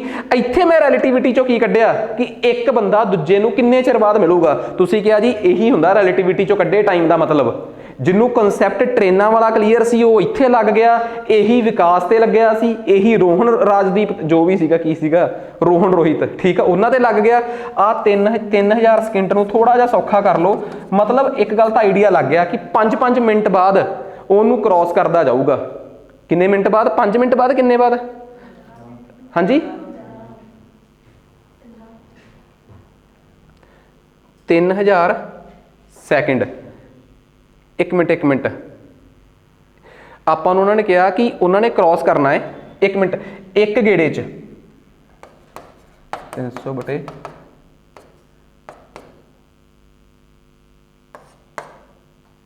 50 ਸੈਕਿੰਡ। ਠੀਕ ਆ। ਹੁਣ ਤੁਸੀਂ ਇੱਕ ਗੱਲ ਦੱਸੋ, ਇੱਕ ਸਿੰਪਲ ਜੀ ਗੱਲ ਦੱਸੋ ਮੈਨੂੰ ਕਿ A ਤੇ A ਆ ਜਿਹੜਾ ਵੱਡੇ ਵਾਲਾ ਹੈ, ਠੀਕ ਆ, ਜਿਹੜਾ X ਆ ਜਿਹਦੀ ਸਪੀਡ ਆਪਾਂ ਨੂੰ ਪਤਾ ਹੈ ਕਿ 3:2 ਚ ਆ, ਉਹਦੀ ਸਪੀਡ 3 ਆ, ਉਹਨੇ ਕਿੰਨਾ ਡਿਸਟੈਂਸ ਟਰੈਵਲ ਕਰਨਾ ਹੈ? ਕਿੰਨਾ ਡਿਸਟੈਂਸ ਟਰੈਵਲ ਕਰਨਾ ਹੈ? 3 ਕਿਲੋਮੀਟਰ। ਮਤਲਬ ਉਹਨੇ ਖੁਦ ਕਿੰਨੀ ਦੂਰੀ ਤੈਅ ਕਰਨੀ ਆ ਯਾਰ? ਉਹਨੇ ਖੁਦ ਕਿੰਨੀ ਦੂਰੀ ਤੈਅ ਕਰਨੀ ਆ? 3 ਕਿਲੋਮੀਟਰ। ਤੇ ਕਿੰਨੀ ਸਪੀਡ ਨਾਲ ਕਰਨੀ ਆ? ਕਿੰਨੀ ਸਪੀਡ ਨਾਲ ਕਰਨੀ ਆ? ਉਹ 3 ਦੀ ਸਪੀਡ ਨਾਲ। ਉਹਨੇ 3 ਕਿਲੋਮੀਟਰ ਤੈਅ ਕਰਨਾ ਹੈ ਤੇ ਕਿੰਨੀ ਦੀ ਸਪੀਡ ਨਾਲ ਕਰਨਾ ਹੈ? 3 ਦੀ ਸਪੀਡ ਨਾਲ। ਕਿਉਂਕਿ ਉਹਦੀ ਮੈਂ ਸਪੀਡ ਦੱਸੀ ਸੀ ਕਿ ਇੱਕ ਦੀ ਸਪੀਡ ਹੈਗੀ ਆ 3 ਮੀਟਰ ਪਰ ਸੈਕਿੰਡ, ਇੱਕ ਦੀ ਸਪੀਡ ਹੈਗੀ ਆ 2 ਮੀਟਰ ਪਰ ਸੈਕਿੰਡ। 3 ਦੀ ਸਪੀਡ ਤਿੰਨ ਦੀ ਸਪੀਡ ਨਾਲ ਉਹਨੇ ਤੈਅ ਕਰਨਾ ਹੈ। ਤਾਂ ਦੱਸੋਗੇ ਉਹਨੇ ਕਿੰਨੇ ਸੈਕਿੰਡਸ ਉਹਨੂੰ ਲੱਗ ਜਾਣਗੇ? ਕਿੰਨੇ ਸੈਕਿੰਡ ਚੱਲੂਗਾ ਉਹ? 1000 ਸੈਕਿੰਡਸ। ਠੀਕ ਆ। ਮਤਲਬ ਕਿ ਉਹ 1 ਮਿੰਟ ਇੱਥੇ ਕਿੰਨੇ ਸੈਕਿੰਡ ਚੱਲੂਗਾ? 1000 ਸੈਕਿੰਡ। ਇਹਦਾ ਮਤਲਬ ਯਾਰ ਇੱਕ ਗੱਲ ਦੱਸੋ, ਜਿਹੜੇ ਬੰਦੇ ਨੇ 3 ਕਿਲੋਮੀਟਰ ਦੇ ਗੇੜੇ ਕੱਢਣੇ ਹੋਣ, 3 ਕਿਲੋਮੀਟਰ ਭੱਜਣਾ ਹੋਵੇ ਤੇ ਉਹ ਬੰਦੇ ਦੀ ਸਪੀਡ ਹੋਵੇ 3। ਕਿੰਨੀ ਸਪੀਡ ਹੋਵੇ ਉਹਦੀ? 3 ਕਿਲੋਮੀਟਰ ਯਾਨੀ ਕਿ 3000 ਮੀਟਰ ਉਹਨੇ ਚੱਲਣਾ ਹੈ। 3 ਦੀ ਉਹਦੀ ਸਪੀਡ ਆ। What is distance by speed? Time ਪਤਾ ਸਾਰਿਆਂ ਨੂੰ। ਇਹਦਾ ਮਤਲਬ ਉਸ ਬੰਦੇ ਨੇ 1000 ਸੈਕਿੰਡ ਚੱਲਣਾ ਹੈ। ਤੁਸੀਂ ਇਹ ਮੰਨ ਕੇ ਚੱਲੋ ਕਿ 1000 ਸੈਕਿੰਡ ਉਸ ਬੰਦੇ ਨੇ ਚੱਲਣਾ ਹੈ। ਆਹ ਬੰਦੇ ਨੇ 1000 ਸੈਕਿੰਡ ਭੱਜਣਾ ਹੈ। A ਨੇ 1000 ਸੈਕਿੰਡ ਭੱਜਣਾ ਸੀਗਾ। ਜੇ A ਨੇ 1000 ਸੈਕਿੰਡ ਭੱਜਣਾ ਹੈ, ਉਸ 1000 ਸੈਕਿੰਡ 'ਚ ਉਹ ਕਈ ਵਾਰ ਉਸ ਬੰਦੇ ਨੂੰ ਕ੍ਰਾਸ ਕਰਕੇ ਗਿਆ ਹੋਊਗਾ। ਕਰਕੇ ਗਿਆ ਨਾ B ਨੂੰ। ਕਿਉਂਕਿ ਤੁਸੀਂ ਇਹ ਕਹੋਗੇ ਕਿ ਤੁਸੀਂ B ਦਾ ਟਾਈਮ ਕਿਉਂ ਨਹੀਂ ਕੱਢਿਆ। ਮੈਨੂੰ ਇੱਕ ਗੱਲ ਦੱਸੋਗੇ, ਕਿਹੜਾ ਬੰਦਾ ਕ੍ਰਾਸ ਕਰਦਾ ਹੈ? ਜਿਹੜਾ ਤੇਜ਼ ਭੱਜਦਾ ਕਿ ਜਿਹੜਾ ਹੌਲੀ ਭੱਜਦਾ ਹੈ? ਤੇਜ਼ ਭੱਜਦਾ। ਜਿਹੜਾ ਬੰਦਾ ਤੇਜ਼ ਭੱਜਦਾ ਉਹ A ਆ ਕਿ B ਆ? A। ਤੁਸੀਂ ਪਹਿਲਾਂ ਇਹ ਪਤਾ ਕਰ ਲਓ ਕਿ A ਜਿਹੜਾ ਹੈ ਉਹਨੂੰ ਕਿੰਨੇ ਸਕਿੰਟ ਭੱਜੂਗਾ। ਤੁਸੀਂ ਕਿਹਾ ਸਰ ਉਹਦਾ ਡਿਸਟੈਂਸ ਉਹਨੇ ਟਰੈਵਲ ਕਰਨਾ ਹੈ 3000 ਮੀਟਰ, ਕਿਉਂਕਿ 3 ਕਿਲੋਮੀਟਰ ਦਾ ਮਤਲਬ 3000 ਮੀਟਰ। ਡਿਸਟੈਂਸ ਉਹਨੇ ਟਰੈਵਲ ਕਰਨਾ ਹੈ 3000 ਮੀਟਰ ਤੇ ਸਪੀਡ ਉਹਦੀ ਆ ਜੀ 3। ਉਹਨੇ ਸਰ 1000 ਮੀਟਰ ਉਹਨੇ 1000 ਸੈਕਿੰਡ ਭੱਜਣਾ ਹੈ। ਤੁਸੀਂ ਕਿਹਾ ਡਨ ਜੀ। ਇਹਦਾ ਮਤਲਬ ਉਸ ਬੰਦੇ ਨੇ 1000 ਸੈਕਿੰਡ ਭੱਜਣਾ ਹੈ। ਤੁਸੀਂ ਬਸ ਇਹ ਦੇਖਣਾ ਹੈ ਕਿ 1000 ਸੈਕਿੰਡ ਦੇ ਵਿੱਚ ਉਹ ਦੂਜੇ ਵਾਲੇ ਨੂੰ ਕਿੰਨੀ ਵਾਰ ਕ੍ਰਾਸ ਕਰਕੇ ਜਾਊਗਾ। ਇੱਕ ਪਾਸੇ ਤੁਸੀਂ 1000 ਸੈਕਿੰਡ ਦੀ ਇਨਫੋਰਮੇਸ਼ਨ ਕੱਢ ਲਈ, ਹੁਣ ਦੂਜੇ ਪਾਸੇ ਆ ਜਾਓ। ਤੁਹਾਨੂੰ ਪਤਾ ਹੈ ਕਿ ਕ੍ਰਾਸ ਕਰਨ ਵਾਸਤੇ ਲੱਗਦਾ ਹੈ ਰਿਲੇਟਿਵ ਮੋਸ਼ਨ, ਤੇ ਰਿਲੇਟਿਵ ਮੋਸ਼ਨ 'ਚ ਟਾਈਮ ਕੱਢਣ ਦਾ ਫਾਰਮੂਲਾ ਹੁੰਦਾ ਹੈ ਕਿੰਨਾ ਡਿਸਟੈਂਸ ਟਰੈਵਲ ਕਰਨਾ ਹੈ ਡਿਵਾਈਡ ਬਾਏ ਕਿੰਨੀ ਤੁਹਾਡੀ ਕੀ ਆ? ਸਪੀਡ। ਕਿੰਨੀ ਕੀ ਹੈ ਤੁਹਾਡੀ? ਸਪੀਡ। ਠੀਕ ਆ। ਤੁਸੀਂ ਇਹ ਦੱਸੋਗੇ ਕਿ ਸਿੰਪਲ ਜੀ ਗੱਲ ਆ, ਇੱਕ ਗੇੜੇ 'ਚ ਤੁਸੀਂ ਕਿੰਨਾ ਡਿਸਟੈਂਸ ਟਰੈਵਲ ਕਰਨਾ ਹੈ? ਇੱਕ ਗੇੜੇ 'ਚ 300 ਮੀਟਰ। ਤੇ ਸਪੀਡ ਕਿੰਨੀ ਆ ਤੁਹਾਡੀ? ਉਹ ਸਪੀਡ ਕਿੰਨੀ ਆ ਤੁਹਾਡੀ? Relative speed 1। ਕਿਉਂਕਿ ਤੁਸੀਂ ਇੱਕ ਗੇੜੇ ਦੇ ਵਿੱਚ ਤੁਸੀਂ ਇਹ ਪਤਾ ਕਰਨਾ ਹੈ ਕਿ ਇੱਕ ਗੇੜੇ 'ਚ ਤੁਹਾਡਾ ਡਿਸਟੈਂਸ ਕਿੰਨਾ ਹੈ। ਬਈ ਇੱਕ ਗੇੜੇ 'ਚ ਤੁਹਾਡਾ ਡਿਸਟੈਂਸ ਕਿੰਨਾ ਹੈ? 300 ਮੀਟਰ। ਦੋਵੇਂ ਬੰਦੇ ਇੱਥੋਂ ਭੱਜੇ ਆ। ਠੀਕ ਆ। ਇੱਕ ਗੇੜੇ 'ਚ ਹੀ ਤੁਸੀਂ ਆਪਣਾ ਇਹ ਪਤਾ ਕਰੋ ਕਿ ਤੁਸੀਂ ਕਿੱਥੇ ਮੀਟ ਕੀਤੇ ਹੋ। ਤੁਸੀਂ ਇੱਕ ਗੇੜੇ 'ਚ ਇਹ ਪਤਾ ਕਰ ਲਓ ਕਿ ਤੁਸੀਂ ਆਪਸ 'ਚ ਕਿੱਥੇ ਮੀਟ ਕੀਤੇ ਹੋ। ਤੁਸੀਂ ਕਿਹਾ ਸਰ ਇੱਥੋਂ ਚੱਲਿਆ A, ਇੱਥੋਂ ਨਾਲ ਹੀ ਚੱਲਿਆ B। ਠੀਕ ਆ। ਇੱਥੋਂ ਚੱਲਿਆ A, ਇੱਥੋਂ ਨਾਲ ਹੀ ਚੱਲਿਆ B। ਜੇ ਸਪੋਜ਼ ਕਰੋ ਅਸੀਂ 300 ਮੀਟਰ ਚੱਲਣਾ ਹੋਵੇ, ਠੀਕ ਆ, ਜੇ ਅਸੀਂ ਇੱਕ ਗੇੜਾ ਕੱਢਣਾ ਹੋਵੇ ਤੇ ਸਾਡਾ ਗੇੜਾ ਕਿੰਨੇ ਗਰਾਊਂਡ ਦਾ ਗੇੜਾ ਕਿੰਨੇ ਦਾ ਹੈ? 300 ਮੀਟਰ ਦਾ। ਤੇ ਸਾਡੀ ਰਿਲੇਟਿਵ ਸਪੀਡ ਆ 3 - 2, ਤਾਂ ਇਟ ਮੀਨਸ ਸਾਨੂੰ 300 ਸਕਿੰਟ ਲੱਗਣਗੇ। ਮਤਲਬ ਹਰ 300 ਸਕਿੰਟ ਬਾਅਦ ਜਿਹੜਾ A ਆ ਉਹ B ਨੂੰ ਕ੍ਰਾਸ ਕਰਦਾ ਜਾਊਗਾ। हर 300 ਸਕਿੰਟ ਬਾਅਦ A ਜਿਹੜਾ ਹੈ ਉਹ ਕਿਹਨੂੰ ਕ੍ਰਾਸ ਕਰਦਾ ਜਾਊਗਾ B ਨੂੰ, ਕਿਉਂਕਿ ਜਦੋਂ ਆਪਾਂ ਉਹ ਕੱਢਣਾ ਹੈ ਰਿਲੇਟਿਵਿਟੀ ਕੱਢਣੀ ਆ ਤਾਂ ਸਾਨੂੰ ਸਿਰਫ ਇੱਕ ਗੇੜੇ ਦੀ ਲੋੜ ਪੈਣੀ ਆ, ਕਿਉਂਕਿ ਇੱਕ ਗੇੜੇ 'ਚ ਹੀ ਉਹਨੇ ਆ ਕੇ ਦੂਜੇ ਨੂੰ ਮੀਟ ਕਰ ਲੈਣਾ ਹੈ। ਕਿਉਂਕਿ ਆਪਾਂ ਇਹ ਕੱਢ ਰਹੇ ਆ ਕਿ ਇੱਕ ਬੰਦਾ ਤਾਂ ਗੇੜਾ ਪੂਰਾ ਕਰ ਆਇਆ, ਠੀਕ ਆ, ਦੂਜੇ ਨੇ ਉਨੇ ਚਿਰ 'ਚ ਕਿੰਨਾ ਗੇੜਾ ਪੂਰਾ ਕੀਤਾ। ਅਸੀਂ ਇੱਕ ਨੂੰ ਰੋਕਣਾ ਹੈ। ਰਿਲੇਟਿਵ ਦਾ मतलब ਕੀ ਹੁੰਦਾ ਕਿ B ਨੂੰ ਰੋਕੋ ਤੇ A ਦੀ ਸਪੀਡ ਪਤਾ ਕਰ ਦਿਓ ਕਿ ਉਹ ਉਹਨੂੰ ਕਿੱਥੇ ਮੀਟ ਕਰੂਗਾ ਆ ਕੇ। ਸਾਨੂੰ ਪਤਾ ਲੱਗ ਗਿਆ ਕਿ A ਜਿਹੜਾ ਹੈ B ਨੂੰ ਹਰ 300 ਸਕਿੰਟ ਬਾਅਦ ਮੀਟ ਕਰੂਗਾ। ਜੇ A B ਨੂੰ ਹਰ 300 ਸਕਿੰਟ ਬਾਅਦ ਮੀਟ ਕਰੂਗਾ, ਪਹਿਲੀ ਵਾਰ ਉਹ ਮੀਟ ਕੀਤਾ 300 ਸਕਿੰਟ ਬਾਅਦ, ਦੂਜੀ ਵਾਰ ਉਹ ਮੀਟ ਕੀਤਾ ਫਿਰ 300 ਸਕਿੰਟ ਬਾਅਦ, ਤੀਸਰੀ ਵਾਰ ਉਹ ਫਿਰ ਮੀਟ ਕੀਤਾ 300 ਸਕਿੰਟ ਬਾਅਦ। 1000 ਸਕਿੰਟ ਉਹ ਬੰਦਾ ਭੱਜ ਰਿਹਾ ਸੀਗਾ, 1000 ਸਕਿੰਟ 'ਚ ਜੇ 300 ਸਕਿੰਟ ਬਾਅਦ ਉਹ ਮੀਟ ਕਰ ਰਿਹਾ ਹੈ ਤਾਂ ਟੋਟਲ ਕਿੰਨੀ ਵਾਰ ਮੀਟ ਕਰੂਗਾ ਉਹਨੂੰ ਉਹ? 3 ਵਾਰ, ਕਿਉਂਕਿ ਚੌਥੀ ਵਾਰ ਜੇ ਮੀਟ ਕਰਨਾ ਹੁੰਦਾ ਤਾਂ 1200 ਸਕਿੰਟ ਬਾਅਦ ਕਰਦਾ। ਪਰ ਉਸ ਬੰਦੇ ਦਾ ਸਫ਼ਰ ਹੀ 3 ਘੰਟੇ 3 ਗੇੜਿਆਂ ਤੇ 10 ਗੇੜਿਆਂ ਤੇ ਮੁੱਕ ਗਿਆ ਤੇ 10 ਗੇੜਿਆਂ ਵਾਸਤੇ ਉਹਨੂੰ ਕਿੰਨੇ ਸਕਿੰਟ ਚੱਲਣਾ ਸੀ? 1000 ਸਕਿੰਟ। ਤੇ ਹਰ 300 ਸਕਿੰਟ ਬਾਅਦ ਉਹ ਦੂਜੇ ਬੰਦੇ ਨੂੰ ਮੀਟ ਕਰ ਰਿਹਾ ਹੈ, ਠੀਕ ਆ। 300 ਸਕਿੰਟ ਬਾਅਦ ਕਿਉਂ ਮੀਟ ਕਰ ਰਿਹਾ ਹੈ? ਕਿਉਂਕਿ ਸਾਨੂੰ ਹਮੇਸ਼ਾ ਇੱਕ ਗੱਲ ਯਾਦ ਰੱਖਿਓ, ਕਦੇ ਵੀ ਆਪਾਂ ਸਰਕੂਲਰ ਮੋਸ਼ਨ 'ਚ ਇਹ ਪਤਾ ਕਰਨਾ ਹੋਵੇ ਕਿ A ਕਿੰਨੇ ਚਿਰ ਬਾਅਦ B ਨੂੰ ਮੀਟ ਕਰੂਗਾ ਤਾਂ ਤੁਸੀਂ ਇਹ ਲਿਖਣਾ ਹੈ ਟਾਈਮ ਬਰਾਬਰ ਹੈ distance by speed. What will be the distance? Distance ਕੀ ਹੋਊਗਾ ਕਿ ਇਹ ਗਰਾਊਂਡ ਕਿੰਨਾ ਲੰਮਾ ਹੈ, मतलब ਗਰਾਊਂਡ ਦਾ ਘੇਰਾ ਕਿੰਨਾ ਹੈ, ਜਿੰਨਾ ਗਰਾਊਂਡ ਦਾ ਘੇਰਾ ਹੋਊਗਾ ਉਹਦੀ ਚੜਾਈ ਉੱਪਰ ਡਿਵਾਈਡ ਬਾਏ ਸਪੀਡ। ਸਪੀਡ ਕਿੰਨੀ ਲਿਖਣਗੇ? ਜੇ ਤਾਂ ਤੁਸੀਂ ਇਹ ਪਤਾ ਕਰਨਾ ਕਿ ਇੱਕ ਦੂਜੇ ਤੋਂ ਉਲਟ ਜਾ ਰਹੇ ਆ ਤਾਂ ਦੋਵਾਂ ਦੀ ਸਪੀਡ ਐਡ ਕਰਕੇ, ਤੇ ਜੇ ਇੱਕ ਦੂਜੇ ਦੇ ਜੇ ਇੱਕੋ ਡਾਇਰੈਕਸ਼ਨ 'ਚ ਜਾ ਰਹੇ ਆ ਤਾਂ ਸਪੀਡ ਸਬਟਰੈਕਟ ਕਰ ਦਿਓ। ਦੱਸਣ ਲੱਗੇ ਮੇਰੇ ਕੋਲ ਗਲਤੀ ਕੀ ਹੋ ਗਈ, ਮੈਂ ਇੱਥੇ ਡਿਸਟੈਂਸ ਤੁਹਾਡੇ ਤੋਂ 3 ਕਿਲੋਮੀਟਰ ਲਿਖਾਤਾ, ਠੀਕ ਆ। ਉਸ ਚੀਜ਼ ਨੂੰ ਠੀਕ ਕਰ ਲਿਓ। ਜਦੋਂ ਵੀ ਗਰਾਊਂਡ ਦੀ ਗੱਲ ਹੋਵੇ ਨਾ ਤਾਂ ਗਰਾਊਂਡ ਦੇ ਵਿੱਚ ਇੱਕ ਦੂਜੇ ਨੂੰ ਕਿੱਥੇ ਮੀਟ ਕਰਦਾ ਹੈ ਉਹਦੇ ਵਾਸਤੇ ਜਿਹੜਾ ਡਿਸਟੈਂਸ ਹੁੰਦਾ that is length of track. ਕਿਉਂਕਿ ਜਦੋਂ ਇੱਕੋ ਟਰੈਕ ਦੀ ਲੈਂਥ ਕਿਉਂ ਲੈਣੀ ਹੁੰਦੀ ਆਪਾਂ ਉਹਦਾ ਪੂਰਾ ਡਿਸਟੈਂਸ ਕਿਉਂ ਨਹੀਂ ਲੈਣਾ? ਇਹਦੇ ਪਿੱਛੇ ਕਨਸੈਪਟ ਇਹ ਆ ਕਿ ਇੱਕ ਬੰਦਾ ਦੂਜੇ ਨੂੰ ਮੀਟ ਕਦੋਂ ਕਰਦਾ ਹੈ। ਜਿਵੇਂ ਹੁਣ ਮੈਨੂੰ ਇੱਕ ਗੱਲ ਦੱਸੋ, ਮੈਂ ਇਹ ਕਿਉਂ ਕਹਿਣਾ ਕਿ ਇੱਕ ਟ੍ਰੇਨ ਦੂਜੇ ਪਾਸਿਓਂ ਆ ਰਹੀ ਆ, ਇੱਕ ਟ੍ਰੇਨ ਇੱਧਰੋਂ ਆ ਰਹੀ ਆ, ਠੀਕ ਆ। ਇੱਕ ਟ੍ਰੇਨ ਇੱਧਰੋਂ ਆ ਰਹੀ ਆ, ਇੱਕ ਟ੍ਰੇਨ ਉੱਧਰਲੇ ਪਾਸਿਓਂ ਆ ਰਹੀ ਆ। ਤੁਸੀਂ ਦੋਵਾਂ ਦਾ ਮੀਟਿੰਗ ਪੁਆਇੰਟ ਕੱਢੋ। ਤੁਸੀਂ ਕਹਿੰਦੇ ਹੋ ਟਾਈਮ ਬਰਾਬਰ ਹੈ ਡਿਸਟੈਂਸ ਬਾਏ ਸਪੀਡ। ਦੋਵਾਂ ਦੇ ਵਿਚਲਾ ਡਿਸਟੈਂਸ ਡਿਵਾਈਡ ਬਾਏ ਸਪੀਡ। ਤੁਸੀਂ ਕਹਿੰਦੇ ਹੋ ਸਪੀਡ ਪਤਾ ਕਿਵੇਂ ਲਿਖੋ? ਦੋਵਾਂ ਦੀ ਸਪੀਡ ਨੂੰ ਜੋੜ ਦਿਓ। ਅਸਲੀ ਕਨਸੈਪਟ ਇਹਦੇ ਮਗਰ ਪਤਾ ਕੀ ਹੁੰਦਾ? ਦੋਵਾਂ ਦੀ ਸਪੀਡ ਨੂੰ ਜੋੜਨਾ ਕੁਛ ਨਹੀਂ ਹੁੰਦਾ, ਇੱਕ ਨੂੰ ਰੋਕ ਦਿਓ, ਦੂਜਾ ਬੰਦਾ ਐਵੇਂ ਭੱਜੇ ਕਿ ਉਹ ਆਪਣੀ ਸਪੀਡ ਵੀ ਲਵੇ ਤੇ ਇਹਦੀ ਸਪੀਡ ਵੀ ਲਵੇ। ਇਸ ਕਰਕੇ ਆਪਾਂ ਦੋਵਾਂ ਦੀ ਸਪੀਡ ਨੂੰ ਜੋੜਦੇ ਹਾਂ। ਸੇਮ ਇੱਕੋ ਡਾਇਰੈਕਸ਼ਨ 'ਚ ਭੱਜਣ ਲੱਗੇ ਇਸੇ ਕਰਕੇ ਘਟਾਈਦਾ ਹੈ ਕਿ ਇੱਕ ਨੂੰ ਰੋਕ ਦਿਓ, ਠੀਕ ਆ, ਇੱਕ ਨੂੰ ਰੋਕ ਦਿਓ ਤੇ ਦੂਜੇ ਨੂੰ ਇੰਨੀ ਸਪੀਡ ਨਾਲ ਭਜਾਓ ਕਿ ਪਹਿਲੇ ਵਾਲੇ ਬੰਦੇ ਦੀ ਸਪੀਡ ਨੂੰ ਦੂਜੇ ਵਾਲੀ 'ਚੋਂ ਘਟਾ ਦਿਓ ਕਿ ਉਹ ਉਨੀ ਕੀ ਸਪੀਡ ਨਾਲ ਆ ਰਿਹਾ ਹੈ। ਜਦੋਂ ਆਪਾਂ ਦੋਵਾਂ ਨੂੰ ਮੀਟ ਕਰਾਉਣਾ ਹੈ ਤਾਂ ਸਾਡਾ ਮਕਸਦ ਇਹ ਆ ਕਿ ਇੱਕੋ ਗੇੜੇ 'ਚ ਉਹ ਸਾਨੂੰ ਮੀਟ ਕਰ ਜਾਣ। ਪਹਿਲੇ ਨੂੰ ਰੋਕ ਦਿਓ ਤੇ ਦੂਜੇ ਨੂੰ ਭਜਾਓ। ਇਸ ਕਰਕੇ ਡਿਸਟੈਂਸ ਦਾ ਇੱਕੋ ਹੀ ਗੇੜਾ ਚਾਹੀਦਾ ਹੁੰਦਾ, ਕਿਉਂਕਿ ਅਸੀਂ ਇਹੀ ਪਤਾ ਕਰਨਾ ਚਾਹੁੰਦੇ ਹੁੰਦੇ ਆ ਕਿ ਉਹ ਪਹਿਲੇ ਗੇੜੇ 'ਚ ਕਿੰਨੇ ਮਿੰਟ ਬਾਅਦ ਮਿਲ ਜਾਊਗਾ। ਦੈਟਸ ਵਾਈ ਕਦੇ ਵੀ ਸਰਕੂਲਰ ਦੇ ਵਿੱਚ ਤੁਸੀਂ ਇਹ ਪਤਾ ਕਰਨਾ ਹੋਵੇ ਕਿ ਉਹ ਕਿੰਨੇ ਚਿਰ ਬਾਅਦ ਮੀਟ ਕਰੂਗਾ, ਜਿਹੜਾ ਤੁਸੀਂ ਟਾਈਮ ਕੱਢਣਾ ਹੈ ਡਿਸਟੈਂਸ ਬਾਏ ਸਪੀਡ। ਇੱਥੋਂ ਤੁਹਾਨੂੰ ਇਹ ਪਤਾ ਲੱਗ ਗਿਆ ਕਿ 300 ਸਕਿੰਟ ਬਾਅਦ ਉਹ ਮੀਟ ਕਰਨਗੇ।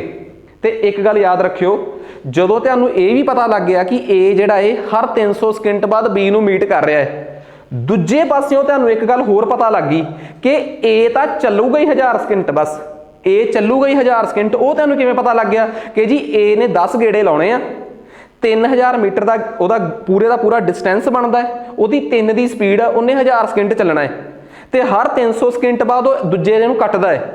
300 ਬਾਅਦ ਕੱਟੂਗਾ, 600 ਬਾਅਦ ਕੱਟੂਗਾ ਤੇ 900 ਬਾਅਦ ਕੱਟੂਗਾ। ਕਿੰਨੀ ਵਾਰ ਉਹ ਕੱਟ ਕੇ ਚਲੇ ਗਿਆ ਉਹਨੂੰ ਭਲਾ?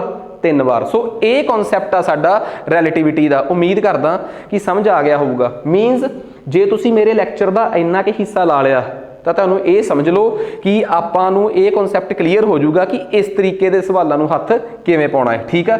ਇਹ ਆਪਣੇ ਲੈਕਚਰ ਦਾ ਇੱਕ ਹਿੱਸਾ ਸੀ। ਨਾਲ ਦੀ ਨਾਲ ਹੀ ਆਪਾਂ ਮਤਲਬ ਅੱਗੇ ਆਪਾਂ ਕੰਟੀਨਿਊ ਕਰਾਂਗੇ ਇਹਦਾ ਦੂਸਰਾ ਪਾਰਟ, ਜਿਹਦੇ 'ਚ ਆਪਾਂ ਅਗਲੇ ਸਵਾਲਾਂ ਨੂੰ ਹੱਥ ਪਾਵਾਂਗੇ।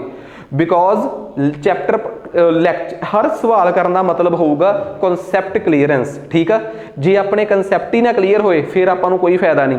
ਬੜੀ ਕੁਇਕ ਰਿਵੀਜ਼ਨ, ਮੈਂ 200 ਤੱਕ ਮੈਂ ਨਾ ਇਹਦੇ 'ਚ ਉਹ ਵੀ ਸਵਾਲ ਚੱਕ ਲਏ DI ਟਾਈਪ, ਮੈਂ ਲਾਸਟ ਤੱਕ ਜਾਂਦੇ ਜਾਂਦੇ ਨਾ ਇਹਦੇ 'ਚ ਉਹ ਵੀ ਸਵਾਲ ਚੱਕ ਲਏ ਆ ਸਲੌਜ਼।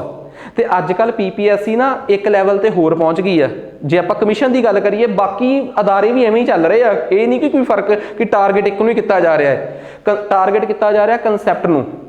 ਅੱਜ ਕੱਲ PPSC ਸਿਲੋਗਿਜ਼ਮ ਨੂੰ ਛੱਡ ਕੇ ਨਾ ਇੱਕ ਨਵੀਂ ਚੀਜ਼ ਵੱਲ ਪੈ ਗਈ, ਲੌਜੀਕਲ ਰੀਜ਼ਨਿੰਗ, ਜਿਹਦੇ 'ਚ ਤੁਸੀਂ ਨਾ ਸਵਾਲ ਨੂੰ ਸਮਝ ਕੇ ਉਹਦੇ 'ਚੋਂ ਲੌਜੀਕਲ ਕਨਕਲੂਜਨ ਕੱਢਣਾ ਹੁੰਦਾ ਹੈ। ਆਪਾਂ ਲਾਸਟ ਤੱਕ ਜਾਂਦੇ ਜਾਂਦੇ ਉਹ ਵੀ ਸਵਾਲ ਟਾਰਗੇਟ ਕਰਾਂਗੇ, ਉਹਨਾਂ ਨੂੰ ਮੈਂ ਬਿਲਕੁਲ ਲਾਸਟ ਲੈਵਲ ਤੇ ਰੱਖੂੰਗਾ, ਠੀਕ ਆ, ਤਾਂ ਜੋ ਆਪਾਂ ਨੂੰ।